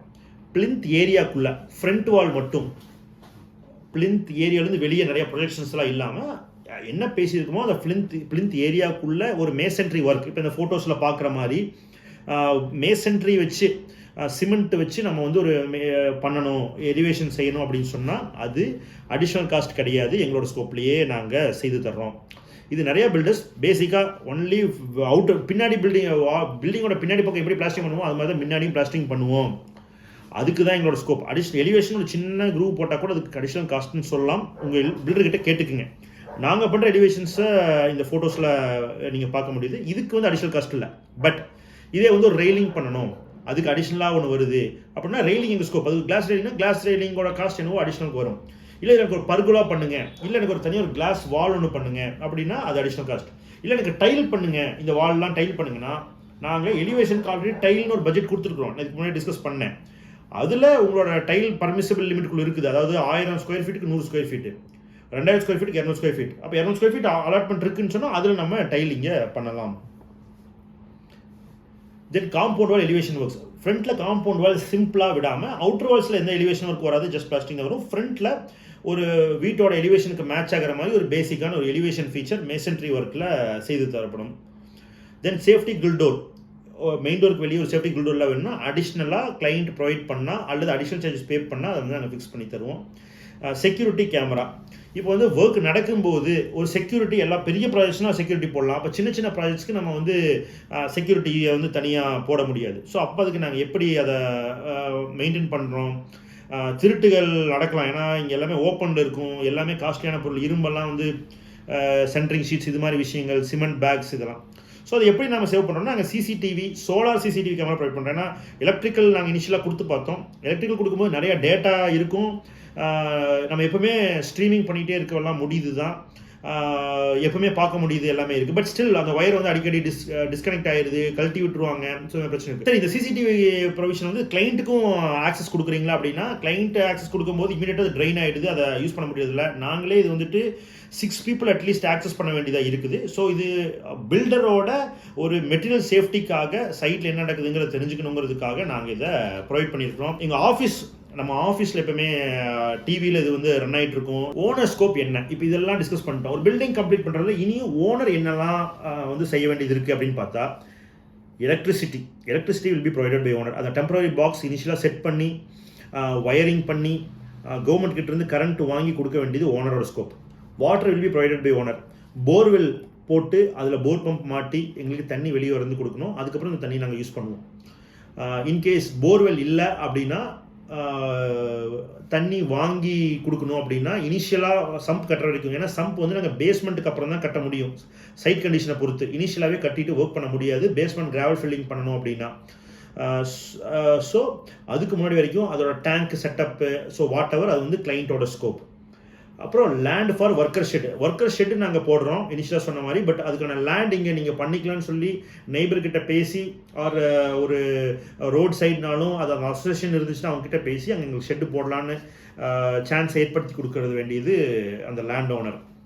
Building plan approval client scope, borewell pump set client scope. Electricity final shifting, இப்போ நாங்கள் எலக்ட்ரிசிட்டியை வந்து எங்களோட மெயின் போர்டு வரைக்கும் கொண்டு போயிடும். அதாவது காம்பவுண்ட் வாலில் ஒரு இடத்துல பிளேஸ் பண்ணணும்னா அந்த மீட்டர் எங்கே வைக்கணுமோ அங்கே வரைக்கும் எங்களோட ஸ்கோப். அதுக்கு மேலே அங்கிருந்து மேபி தெரு முனையில் இருக்கலாம் ஒயர் போஸ்ட், இல்லை வீட்டுக்கு பக்கத்துலேயே கூட இருக்கலாம். ஸோ அது எங்களுக்கு வந்து இனிஷியலாக சொல்லிட முடியாது. ஸோ அது வந்து கிளைண்ட் ஸ்கோப். எப்படி இனிஷியல் இது பண்ண ஷிஃப்டிங்கோ அதே மாதிரி ஃபைனல் ஷிஃப்டிங் ஒன்று இருக்குது. ஸோ அதில் கவர்மெண்ட் சார்ஜஸ் எல்லாமே வரும், அதுவும் கிளைண்ட் ஸ்கோப். எலக்ட்ரிக்கல் ஃபிட்டிங்ஸ் வந்து நாங்கள் எதையுமே இன்க்ளூட் பண்ணலாம். அதாவது fan, light, motor pumps, water heater, இது மாதிரி அப்ளையன்சஸ் எதுவுமே நாங்கள் இன்க்ளூட் பண்ணல. ஸ்விட்சஸ் வரும், எலக்ட்ரிக்கல் ஒயர்ஸ் வரும், எங்கே ஃபேன் மாட்டணுமோ அந்த வரைக்கும் ஒயர் வரும். ஃபேன் நீங்கள் பர்ச்சேஸ் பண்ணி கொடுத்தீங்கன்னா ஹவுஸ் வார்மிங்க்கு முன்னாடி அந்த ஃபேன் அங்கே நாங்கள் மாட்டிடுவோம். எங்கே வந்துட்டு ஒரு லைட், இதெல்லாம் லைட்ஸ் சொன்னால் அது லைட்ஸ் நாங்கள் ஃபிட்டிங்ஸ் வந்து எங்களோட ஸ்கோப், அதுக்கு வந்து அடிஷனல் காஸ்ட் வராது. பட் எலக்ட்ரிக்கல் அப்ளையன்சஸை நாங்கள் எங்கேயுமே இன்க்ளூட் பண்ணலை. பட் இதையும் நீங்கள் உங்களோட பில்டர் டிஸ்கஸ் பண்ணிக்கோங்க, ஏன்னா அதோட லேபர் சார்ஜுமே சம்டைம்ஸ் சம் பில்டர்ஸ் வந்து கிளைண்ட்டோட ஸ்கோப்னு சொல்லுவாங்க. ஸோ அது செக் பண்ணிக்கிங்க. தென் இன்டீரியர் ஒர்க்ஸுங்கிறது எந்த இன்டீரியர் ஒர்க்குமே இந்த ப்ராஜெக்ட்குள்ளே இன்க்ளூட் பண்ணலை. பட் சைலண்ட் வேலி கன்ஸ்ட்ரக்ஷன் நாங்கள் எங்களோட ப்ராஜெக்ட்ஸ்க்கு இன்டீரியர் ஒர்க் நாங்கள் பண்ணுறோம். ஸோ அது நீங்கள் அது எப்பவுமே இனிஷியலாக டிசைடே பண்ண முடியாது. பிளாஸ்டிக் முடிஞ்சதுக்கு அப்புறம் தான் வந்து ஓகே இங்கே இந்த இன்டீரியர் பண்ண வேணாங்கிற ஒரு ஐடியாவே கிளைண்ட்டுக்கு இருக்கும். ஸோ அந்த ஸ்டேஜில் நீங்கள் ஒரு 4 டிஃப்ரெண்ட் கோட்ஸ் வாங்கிட்டு டிசைட் பண்ணலாம். நெக்ஸ்ட் முக்கியமான விஷயம் பேமெண்ட் ஸ்கெடியூல். இந்த பில்டிங் ஒரு G+1 அப்படின்னு சொன்னால் நாங்கள் 10 months எடுத்துக்கிறோம் ஃபார் கம்ப்ளீஷன்.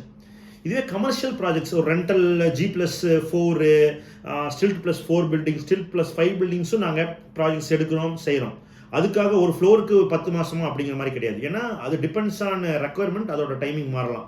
இந்த கிரவுண்ட் ஒரு சிங்கிள் ரெசிடென்ஷியல் பில்டிங்கில் நிறைய சேஞ்சஸ் இருக்கும், கிளைண்ட்டோட நிறைய டிஸ்கஷன்ஸ் இருக்கும். கமர்ஷியல் பில்டிங்ஸில் அப்படி இல்லை. ஸோ இதுக்காக நாங்கள் ஒரு ஆம்பிள் டைம், எங்களுக்கு 10 months வேணும், இல்லை அதுலேருந்து வச்சு சேஞ்சஸ் வேணும், இனிஷியலாகவே நீங்கள் டிஸ்கஸ் பண்ணிக்கணும். இந்த பேமெண்ட் ஸ்கெடியூல் எப்பவுமே ஹவுஸ் ஓனரோட ஒரு பேமெண்ட் பில்டர்கிட்ட போய் நிறையா கன்சால்டேட் ஆகிடுச்சு அப்படிங்கிறது தான் இங்கே பிரச்சனையே. ஸோ இது ஏன் அப்படின்னா இனிஷியலாகவே ஒரு அட்வான்ஸ்னாலே அது எடுத்தோடனே ஒரு 20%, 25%, 30% அப்படின்னு செடுத்த கேள்விப்பட்டிருக்க 50% அட்வான்ஸ் எல்லாம் கொடுக்குற ப்ராஜெக்ட்ஸையும் நான் பார்த்துருக்குறேன். ஸோ இது வந்து இல்லாமல் இருக்கிறது பெட்டர். அதாவது யாரோட பேமெண்ட்டுமே யார்கிட்டையுமே, அதாவது பில்டரோட பேமெண்ட்டும் நிறையா நான் செலவு செய்து ஒர்க் பண்ணிட்டேன் அப்படிங்கிற மாதிரி ஹவுஸ் ஓனருக்கு செலவு பண்ணிட்டேங்க இருக்கக்கூடாது. ஹவுஸ் ஓனரும் என் பேமெண்ட்டை எல்லாம் பில்டர்கிட்ட முதலே கொடுத்துட்டேன், இப்போ நான் என்ன செய்யறதுன்னு யோசிச்சுட்டு இருக்கேன், அவர் வேற ஏதோ செலவு பண்ணிட்டாரு அப்படிங்கிற மாதிரியும் இருந்துடக்கூடாது. ஸோ ஸ்டேஜ் வைஸ் ப்ராப்பராக போச்சுன்னா, ஒரு பேமெண்ட் கொடுத்தீங்கன்னா அந்த ஒர்க் முடிக்கணும். அதுக்கு இந்த ஒர்க் இந்த ஸ்கெடியூலில் முடிச்சுட்டு இந்த பர்டிகுலர் ஒர்க் கம்ப்ளீட் பண்ணிட்டு தான் நெக்ஸ்ட் பேமெண்ட் வாங்குவேங்கிற ஒரு அக்ரிமெண்ட் இருக்கணும். அதை ஃபாலோ பண்ணிட்டா பெட்டராக இருக்கும். இது நாங்கள் இவ்வளோ வருஷம் எக்ஸ்பீரியன்ஸில் பல ப்ராஜெக்ட் செய்து அதில் சில முன்ன பின்ன வந்து அப்புறம் நாங்கள் இதை ஃபார்ம் பண்ணியிருக்கிறது இந்த ஸ்கெடியூல். இது வந்து பெட்டராக இருக்கும். அதாவது ஃபஸ்ட்டு 10% வந்து மொபிலைசேஷன் 10% வாங்குகிறோம். அதை வச்சு பிளிந்த் பீம் வரைக்கும் கம்ப்ளீட் பண்ணணும். 10% வாங்கி ஷெட்டு போடணும், எக்ஸ்கவேஷன் பண்ணணும், ஸ்டீலுக்கு அதாவது காலம்க்கு டோட்டல் காலம் 10 அடிக்கு உயரத்துக்கான காலத்துக்கு, அதாவது டோட்டலாக 20 அடியாக கட் பண்ணுவோம்.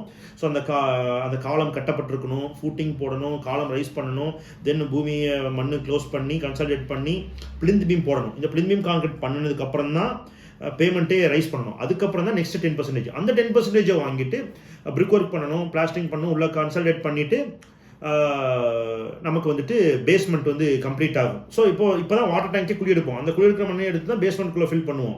ஸோ வாட்டர் டேங்க் கட்டப்பட்டிருக்காது, பட் பேஸ்மெண்ட் கம்ப்ளீட்டட். இப்போ தான் next stage after completion basement 10%. அதுக்கப்புறம் பேஸ்மெண்ட் பேமெண்ட் வாங்கி பிசிசி எல்லாம் கம்ப்ளீட் பண்ணி காலம் ரைஸ் பண்ணி பிரிக் ஒர்க் லிண்டல் வரைக்கும் லிண்டல் கான்கிரீட் கம்ப்ளீட் பண்ணணும். தென் அகெயின் 10% அது வாங்கி பிரிக் ஒர்க் பண்ணி ரூஃப் கான்கிரீட் பண்ணணும். அதுக்கு மட்டும்தான் நாங்கள் on the day of completion of ground floor roof கான்கிரீட்னு வச்சுருக்கோம். ஏன்னா அந்த payment sometimes depends on work. அதிலிருந்து தான் அந்த ரூஃப் கான்கிரீட்டோட கான்கிரீட் பேமெண்ட் கொடுக்குற மாதிரி இருக்கும். பட் இதே நாங்கள் ஃபுல்லாக அந்த 10% அன்னைக்கு கொடுக்கணுங்கிறது இல்லை. ஏன்னா லோன் போட கிளைண்ட்ஸ் வந்து அன்னைக்கு கொடுக்க முடியாது. ஒரு பார்ட் பேமெண்ட்ஸாவது அன்னைக்கு கொடுக்குற மாதிரி இருக்கும். ஏன்னா பேங்க் எங்களோட கன்ஸ்ட்ரக்ஷன் காஸ்ட்டையும் பேங்க்கோட லோனும் ஈக்குவலாக இருந்துச்சுன்னா பேங்க் வந்து நாங்கள் கேட்குற பெர்சன்டேஜோடமே ஹையர் சைடு தான் கொடுத்துட்டு இருப்பாங்க. ஏன்னா பேஸ்மெண்ட்டுக்கு வந்து அவங்க 25% ப்ரொவைட் பண்ணுவாங்க எல்லா பேங்க்ஸுமே, நேஷனலைஸ் பேங்க்ஸ். ஆனால் நம்ம இப்போ இது கேட்குறது 20%குள்ளேயே அது முடிஞ்சிடும். 20% கிளைண்ட் போடணுங்கிறதா பேங்க்கும் சொல்லுது. 20% நீங்கள் போட்டிங்கன்னா அவங்க 25% ப்ரொவைட் பண்ணுவாங்க. ஸோ 5% உங்கள்கிட்ட எக்ஸஸாக தான் இருக்கும். So on the day of completion of roof concrete ஒரு 5% கூட ப்ரொவைட் பண்ணலாம். பட் நாங்கள் 10% வச்சிருக்கோம். ஸோ அதை வாங்கி எகைன் நெக்ஸ்ட் ஃப்ளோரோட லிண்டல் வரைக்கும் கட்டுவோம். தென் எகைன் 10% வாங்கி அதுலேருந்து லிண்டலுக்கு மேலே பிரிக் ஒர்க்கும் ரூஃப் கான்கிரீட்டும் பண்ணுவோம். தென் 10% அதை வச்சு டோட்டல் பில்டிங் இன்னர் பிளாஸ்டரிங். தென் இன்னர் பிளாஸ்டரிங் கம்ப்ளீட் பண்ணதுக்கப்புறம் ஒரு பேமெண்ட், அதை வச்சு external plastering. So external plastering stage complete பண்ணதுக்கப்புறம் நம்ம வந்துட்டு 10% போட்டிருப்போம். இதை பார்க்கறதுக்கு எப்படி இருக்குன்னா எக்ஸ்டர்னல் பிளாஸ்டிங்க்கு 90% வாங்கிட்டீங்களா அப்படிங்கிற மாதிரி ஒரு இருக்கும். பட் எக்ஸ்டர்னல் பிளாஸ்டிங் கம்ப்ளீட் பண்ணதுக்கப்புறம் தான் 90%. இல்லை அதுக்கு முன்னே ஸ்பெக் அப்படியே முன்னே வந்தீங்கன்னா இப்போ எக்ஸ்டர்னல் பிளாஸ்டிங் கம்ப்ளீட் பண்ணுறதுக்கு வந்து 80% நீங்கள் செலவு பண்ணியிருப்பீங்க. 80% நீங்கள் செலவு பண்ணியிருந்த டைமில் பில்டிங் என்னெல்லாம் ஆயிருக்கணும், பில்டர் கைக்கு அடுத்த பேமெண்ட் கொடுக்குறதுக்கு முன்னாடி 20% நீங்கள் கொடுக்கணும் இல்லையா? அப்போ அதுக்கு முன்னாடி என்னெல்லாம் வேலை நடந்திருக்கணும்னா எக்ஸ்டர்னல் பிளாஸ்டிங் ஃபுல்லாக கம்ப்ளீட் ஆகிருக்கணும். ஏன்னா அப்போ தான் நீங்கள் அடுத்த பேமெண்ட்டை கொடுப்பீங்க. எக்ஸ்டர்னல் பிளாஸ்டிங் ஃபுல்லாக கம்ப்ளீட் ஆகிருக்கணும். வீட்டுக்கு உள்ளே வந்துட்டு இன்டர்னல் பிளாஸ்டிங் முதலே கம்ப்ளீட் ஆனதால் உள்ளே பட்டி பார்த்துருக்கணும், உள்ள எலக்ட்ரிக்கல் வயரிங் பண்ணியிருக்கணும், பிளம்பிங் செய்திருக்கணும். எக்ஸ்டர்னல் பிளாஸ்டிங் வரும்போதே ஏன்னா உள்ள ஆல்ரெடி பிளம்பிங் பண்ணி. இப்போ எக்ஸ்டர்னல் பிளாஸ்டிங்க்கு அப்புறம் நீங்கள் கொடுக்குற பேமெண்ட் எதுக்கு அந்த 10%னா டைல் பர்ச்சேஸ் பண்ணுற மாதிரி இருக்கணும். அடுத்த நாளே டைல் போடுறதுக்கு ரெடியாக இருக்கணும் சைட்டு. ஸோ ஜஸ்ட் இது நாங்கள் கொடுத்துருக்கோங்கிறக்காக இல்லை, அது எப்படிங்கிறது அதுக்குள்ள டீட்டெயில்ஸ் இருக்குது. ஸோ நீங்கள் அந்த எக்ஸ்டர்னல் பிளாஸ்டிங்க்கு அப்புறம் கொடுக்குற 10% வச்சு டைல்ஸை பர்ச்சேஸ் பண்ணணும், டைல் அங்கே லேயிங் நடக்கணும், அதர் ஃபினிஷிங் ஒர்க்ஸஸ்ன்னு இருக்குது. ஸோ பட்டி வரைக்கும் எல்லாமே முன்னாடி கம்ப்ளீட் பண்ணியிருக்கணும். So flooring after completion of ஃப்ளோரிங்கிறது ஆக்சுவலாக கிரவ பிரேசத்துக்கு ஒரு வாரத்துக்கு முன்னாடி வந்துடும். ஏன்னா அப்போ தான் வேறு ஒர்க் எல்லாமே கிட்டத்தட்ட நெருங்கி கம்ப்ளீட் ஆகிருக்கும். ஸோ அதுக்கப்புறம் ஃபைனல் வந்து கடைசி ஒரு 5%. இதுதான் பேமெண்ட் ஸ்கெடியூல். இதில் நாங்கள் ஒரு சேஞ்ச் கொடுக்குறோம். கடைசி 5%ல் 25 rupees ஆஃப் பில்டிங்கோட ஸ்கொயர் ஃபீட் காஸ்ட் வந்து ரீட்டைன் பண்ணுறோம் 1 இயர்க்கு. நீங்கள் உள்ள வீட்டுக்குள்ளே வந்து 1 இயர் பில்டிங் யூஸ் பண்ணுற வரைக்கும் உள்ள பிளம்பிங், எலக்ட்ரிக்கல், கார்பென்ட்ரி ஒர்க்ஸ் யூஸ்வலாக ரிப்பேர் ஒர்க்ஸ் எல்லாம் நடந்துகிட்டே வரும். ஏன்னா அது வந்து ஒரு சீசனே மாறணும். ஒரு சம்மர், ஒரு வின்டர் வந்து ஃபுல்லாக அந்த ஒரு சைக்கிள் வரணும். அப்போ தான் அந்த டோர்ஸ் அண்ட் விண்டோஸில் வர பிரச்சனைகள் எல்லாமே தாண்டி அடுத்தது நம்ம எப்படி இருக்குங்கிறதே தெரியும். ஸோ அதில் நாங்கள் வந்து ரிப்பேர், ஏன்னா உங்களுக்கான ஒரு அஷூரன்ஸ் இருக்கணுங்கிறதுக்காக அந்த retention amount 25 rupees per square feet ஒரு ரிட்டன்ஷன் அமௌண்ட் பிடித்தம் செய்யப்பட்டிருக்கும். ஒரு வருஷம் கழித்து உங்ககிட்ட அந்த பேமெண்ட்டை நாங்கள் கிளைம் பண்ணுற மாதிரி இருக்கும். சரி, அப்படியே ஃபஸ்ட்டு வந்தால் எப்படி நாங்கள் ஸ்டார்ட் பண்ணுறோன்னா, ஃபஸ்ட்டு வந்து 10% மொபிலைசேஷன் அமௌண்ட் தான். பட் ஸ்டில் அதுக்கு முன்னாடி ஒரு 20,000 சார்ஜ் பண்ணுறோம். அது அது வந்து அடிஷனல் 20%, 20,000 இல்லை, அந்த ஃபர்ஸ்ட் கொடுக்குற அந்த பூமி பூஜை அப்போ கொடுக்குற 10%லேருந்து 20,000 மைனஸ் பண்ணிவிட்டு நீங்கள் கொடுக்குற மாதிரி இருக்கும். ஏன் இந்த 20,000னா, நாங்கள் சைலண்ட் வேலி கன்ஸ்ட்ரக்ஷன் ஒரு பில்டிங் ஒரு கிளைண்ட் வரும்போது அவங்களுக்கு எஸ்டிமேஷன் கொடுக்குறக்கோ, இனிஷியல் பிளானிங், ஒருவேளை பிளானே இல்லாமல் வந்தாங்கன்னா அவங்களுக்கு plan கொடுக்குறக்கோ we are not charging. ஒருவேளை நாங்கள் பிளான் கொடுத்து நாங்கள் ஒரு எஸ்டிமேஷன் கொடுத்து எங்ககிட்ட அவங்களுக்கு பில்டிங் பண்ணுறதுக்கான இஷ்டம் இல்லை, ஒர்க் அவுட் ஆகலைன்னு சொன்னால் we are not charging anything. அவங்க வேற இடத்துல போய் வேற ஒரு சேம் பிளான் வச்சு கூட அவங்க வேறு ப்ரொவைட் பண்ணலாம். we are not charging a single rupee. But plan and estimation finalise ஆகிடுச்சு, அதுக்கப்புறம் நீங்கள் தான் பில்டருங்கிறத நாங்கள் முடிவு பண்ணிட்டோம். ஸோ நீங்கள் தான் பில்டர், ஏன்னா எஸ்டிமேஷன் வரைக்கும் நாங்கள் ஃபைனலைஸ் பண்ணிட்டோம், உங்களோட ஸ்பெக் எல்லாமே நாங்கள் பார்த்துட்டோம், எவ்ரிதிங் இஸ் ஃபைன் அப்படின்னு சொன்னதுக்கப்புறம் we have to go for structural drawings. ஏன்னா நாங்கள் சில ப்ராஜெக்ட்ஸ்க்கு ஸ்ட்ரக்சரல் ட்ராயிங்ஸ்லாம் நாங்களே செய்து, ஏன்னா அதில் எல்லாமே வந்து அதுக்கான எக்ஸ்பென்ஷன் ஒன்று இருக்குது, செலவுகள் ஒன்று இருக்குது. ஸோ எஸ்டிமேஷனை ஃபைனலைஸ் பண்ணதுக்கப்புறம் ஆன்போர்டிங் ஃபீஸ்ன்னு சொல்லிட்டு ஒரு 20,000 சார்ஜ் பண்ணுறோம். 20,000 நாங்கள் ரிசீவ் பண்ணதுக்கப்புறம் we will go for structural drawings and agreement drafting. So இது வந்து ஒரு ப்ராசஸ் நடந்துட்டு இருக்கும். ஸ்ட்ரக்சரல் ட்ராயிங்ஸ்லாம் கம்ப்ளீட் ஆகி அக்ரிமெண்ட் அப்போ நம்ம வந்துட்டு இந்த ஸ்ட்ரக்சரல் ட்ராயிங்ஸ் அண்ட் டீட்டெயில்ஸ் எல்லாமே நம்ம கம்பைன் பண்ணி தான் நம்ம சைன் பண்ணுற மாதிரி இருக்கும். ஸோ இதுதான் எங்களோட பேமெண்ட்டு ஸ்கெடியூல். இது மாதிரி ஒரு பேமெண்ட் ஸ்கெடியூல் நீங்கள் போகும்போது ரிஸ்க் இல்லாமல் கம்ப்ளீட் பண்ணலாம். ஒட்டுக்கா பல்க் அமௌண்ட்ஸ் பே பண்ணுறதை அவாய்ட் பண்ணுங்கள். டைமுக்கு பேமெண்ட் பண்ணுறது மஸ்ட்டு. நான் எப்படி ஒரு ஹவுஸ் ஓனர் கரெக்டான சொன்ன டைமில் கம்ப்ளீஷன் பண்ணிடுவாருன்னு எதிர்பார்க்குறாரோ, அதே மாதிரி ஒரு ஹவுஸ் ஓனரும் கரெக்டான டைமில், அதாவது பில்டிங் ஸ்டேஜ் பேமெண்ட்டை கரெக்டான டைமில் கொடுப்பாருன்னு நாங்களும் எதிர்பார்க்குறோம். இதுக்கு நாங்கள் ஒரு ஸ்கெடியூல் வச்சுருக்கோம். ஒரு தடவையும் நாங்கள் வாங்குற பேமெண்ட்டுக்கு ஸ்டேட்மெண்ட்னு ஒன்று அனுப்புவோம். அதில் நாங்கள் ஒரு ஸ்டேஜ் கம்ப்ளீட் பண்ண டேட்டும் எங்களுக்கு ரிசீவ் ஆன பேமெண்ட் டேட்டையும் நாங்கள் மென்ஷன் பண்ணுவோம். ரிசீவ் ஆகிறது மேபி 10 days டிலேனா 10 days டிலேன்னு மென்ஷன் பண்ணுவோம். இது மாதிரி 10 டேஸாக நீங்கள் 5 பேமெண்ட்டுக்கு 50 நாள் டிலே பண்ணியிருந்தீங்கன்னா அது நம்ம கம்ப்ளீஷன் டேட்னு ஒன்று கொடுத்துருப்போம் இல்லைங்களா, அதில் அந்த 50 நாள் ஆட் ஆயிரும். ஸோ 10 months வந்து எகெயின் 10 months + 50 days ஆகும். ஸோ இது இல்லாமல் போய்க்கிறது பெட்டர். இப்போ நம்ம இந்த வீடியோவில் பார்த்தது தான் ஹையஸ்ட் குவாலிட்டி கன்ஸ்ட்ரக்ஷன் அப்படின்னு நான் சொல்ல போகிறது இல்லை. இது ஒரு ஸ்டாண்டர்ட், அவ்வளோதான். இந்த ஸ்டாண்டர்டை நாங்கள் ஃபாலோ பண்ணுறோம், அவ்வளோதான். ஸோ நீங்கள் கன்ஸ்ட்ரக்ஷனுக்கு முன்னாடி அட்லீஸ்ட் ஒரு 4 பில்டர்கிட்ட கோட் வாங்கணும், கம்பேர் பண்ணணும், மெட்டீரியல் ஸ்பெசிஃபிகேஷன், டெக்னிக்கல் ஸ்பெசிஃபிகேஷன். ஏன்னா அவங்க கொடுக்குற டீட்டெயில்ஸ் எந்த அளவுக்கு டீட்டெயில்டாக இருக்குது அப்படிங்கிறது கண்டிப்பாக நீங்கள் ஃபாலோ பண்ணணும். டிராயிங்ஸ் எவ்வளோ கொடுக்குறாங்கிறது ஃபாலோ பண்ணணும்.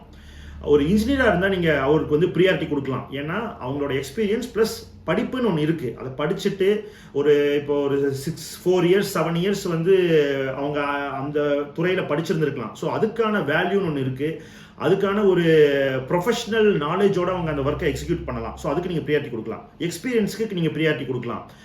ஸோ இது மாதிரி நீங்கள் எதுக்கு ப்ரியாரிட்டி கொடுக்குறீங்க அப்படிங்கிறத பொறுத்து ஒரு வகையான செலெக்ஷனும். அடுத்து மெட்டீரியல் அவங்க எப்படி ஸ்பெசிஃபை பண்ணியிருக்காங்க, என்ன ரேட் ஸ்பெசிஃபை பண்ணியிருக்காங்கிறத நீங்கள் பார்க்கணும்.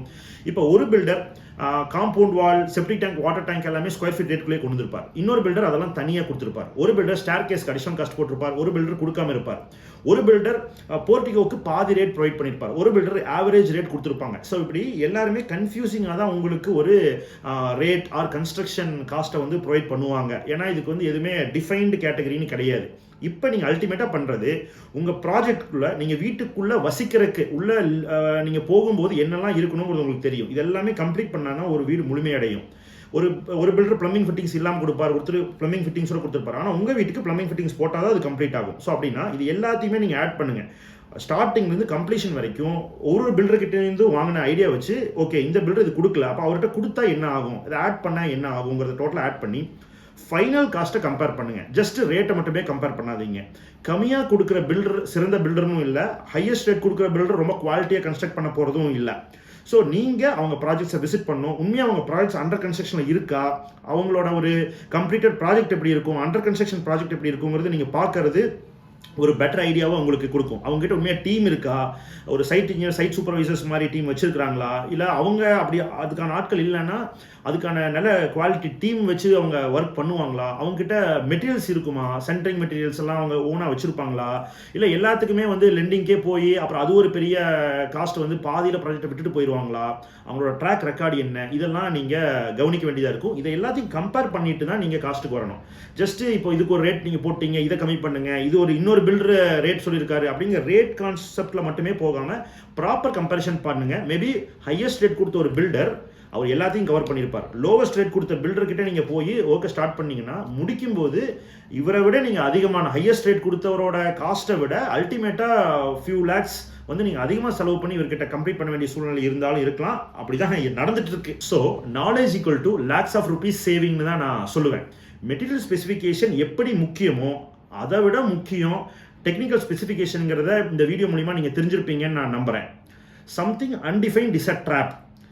தீர்க்கமாக வரையறுக்கப்படாத எதுவுமே சிக்கலில் தான் கொண்டு போய் முடியும். ஸோ என்ன மெட்டீரியல், என்ன ஒர்க்மேன்ஷிப், என்ன டீடைல் டிராயிங்ஸுங்கிறது எவ்வளோ அவசியம் அப்படிங்கிறது நீங்கள் தெரிஞ்சுக்கங்க. Don't accept undefined offer, it is a drop. நாங்கள் silent valley construction Coimbatore, Chennai and Salem ரீஜனில் ப்ராஜெக்ட்ஸ் அண்டர்டேக் பண்ணி கம்ப்ளீட் பண்ணிட்டு இருக்கிறோம். உங்களோட கனவு வீட எங்களோட இணைஞ்சு கட்டணும் அப்படின்னா மேலே இருக்கிற ஃபோன் நம்பரை கான்டாக்ட் பண்ணுங்க. சூப்பர்விஷன் அண்ட் மொபிலைசேஷன் இஷ்யூஸ்னால எங்களால் 2000 ஸ்கொயர் ஃபீட்டுக்கு கீழே உள்ள ப்ராஜெக்ட்ஸை அண்டர்டேக் பண்ண முடியறதில்ல. நாங்கள் silent valley construction full time contractors, we are executors. எங்களோட ப்ராஜெக்ட்ஸ்க்கு மட்டும்தான் நாங்கள் ஸ்ட்ரக்சரல் ஆர்கிடெக்சரல் ஒர்க்ஸ் செய்கிறோம். தனியாக கன்சல்டிங்காக நாங்கள் செய்யறதில்ல. இப்போ ஆஃபர் டைம் 2025 ஜூன் மந்தில் ஸ்டார்ட் பண்ண போகிற ஃபஸ்ட்டு 5 ப்ராஜெக்ட்ஸ்க்கு நாங்கள் 50 rupees per square feet offer provide பண்ணுறோம். இது இல்லாமல் நாங்கள் இந்த இயர் தான் சேலமில் ப்ராஜெக்ட்ஸை ஸ்டார்ட் பண்ணுறதால சேலமில் டிசம்பர் 2025 வரைக்கும் நாங்கள் ஸ்டார்ட் பண்ண போகிற எல்லா ப்ராஜெக்ட்ஸ்க்குமே 50 rupees டிஸ்கவுண்ட் ப்ரொவைட் பண்ணுறோம். ஆஃபர்ஸை அவைல் பண்ணிக்கிங்க. உங்கள் கனவு வீடு நனவாக வாழ்த்துக்கள். நன்றி.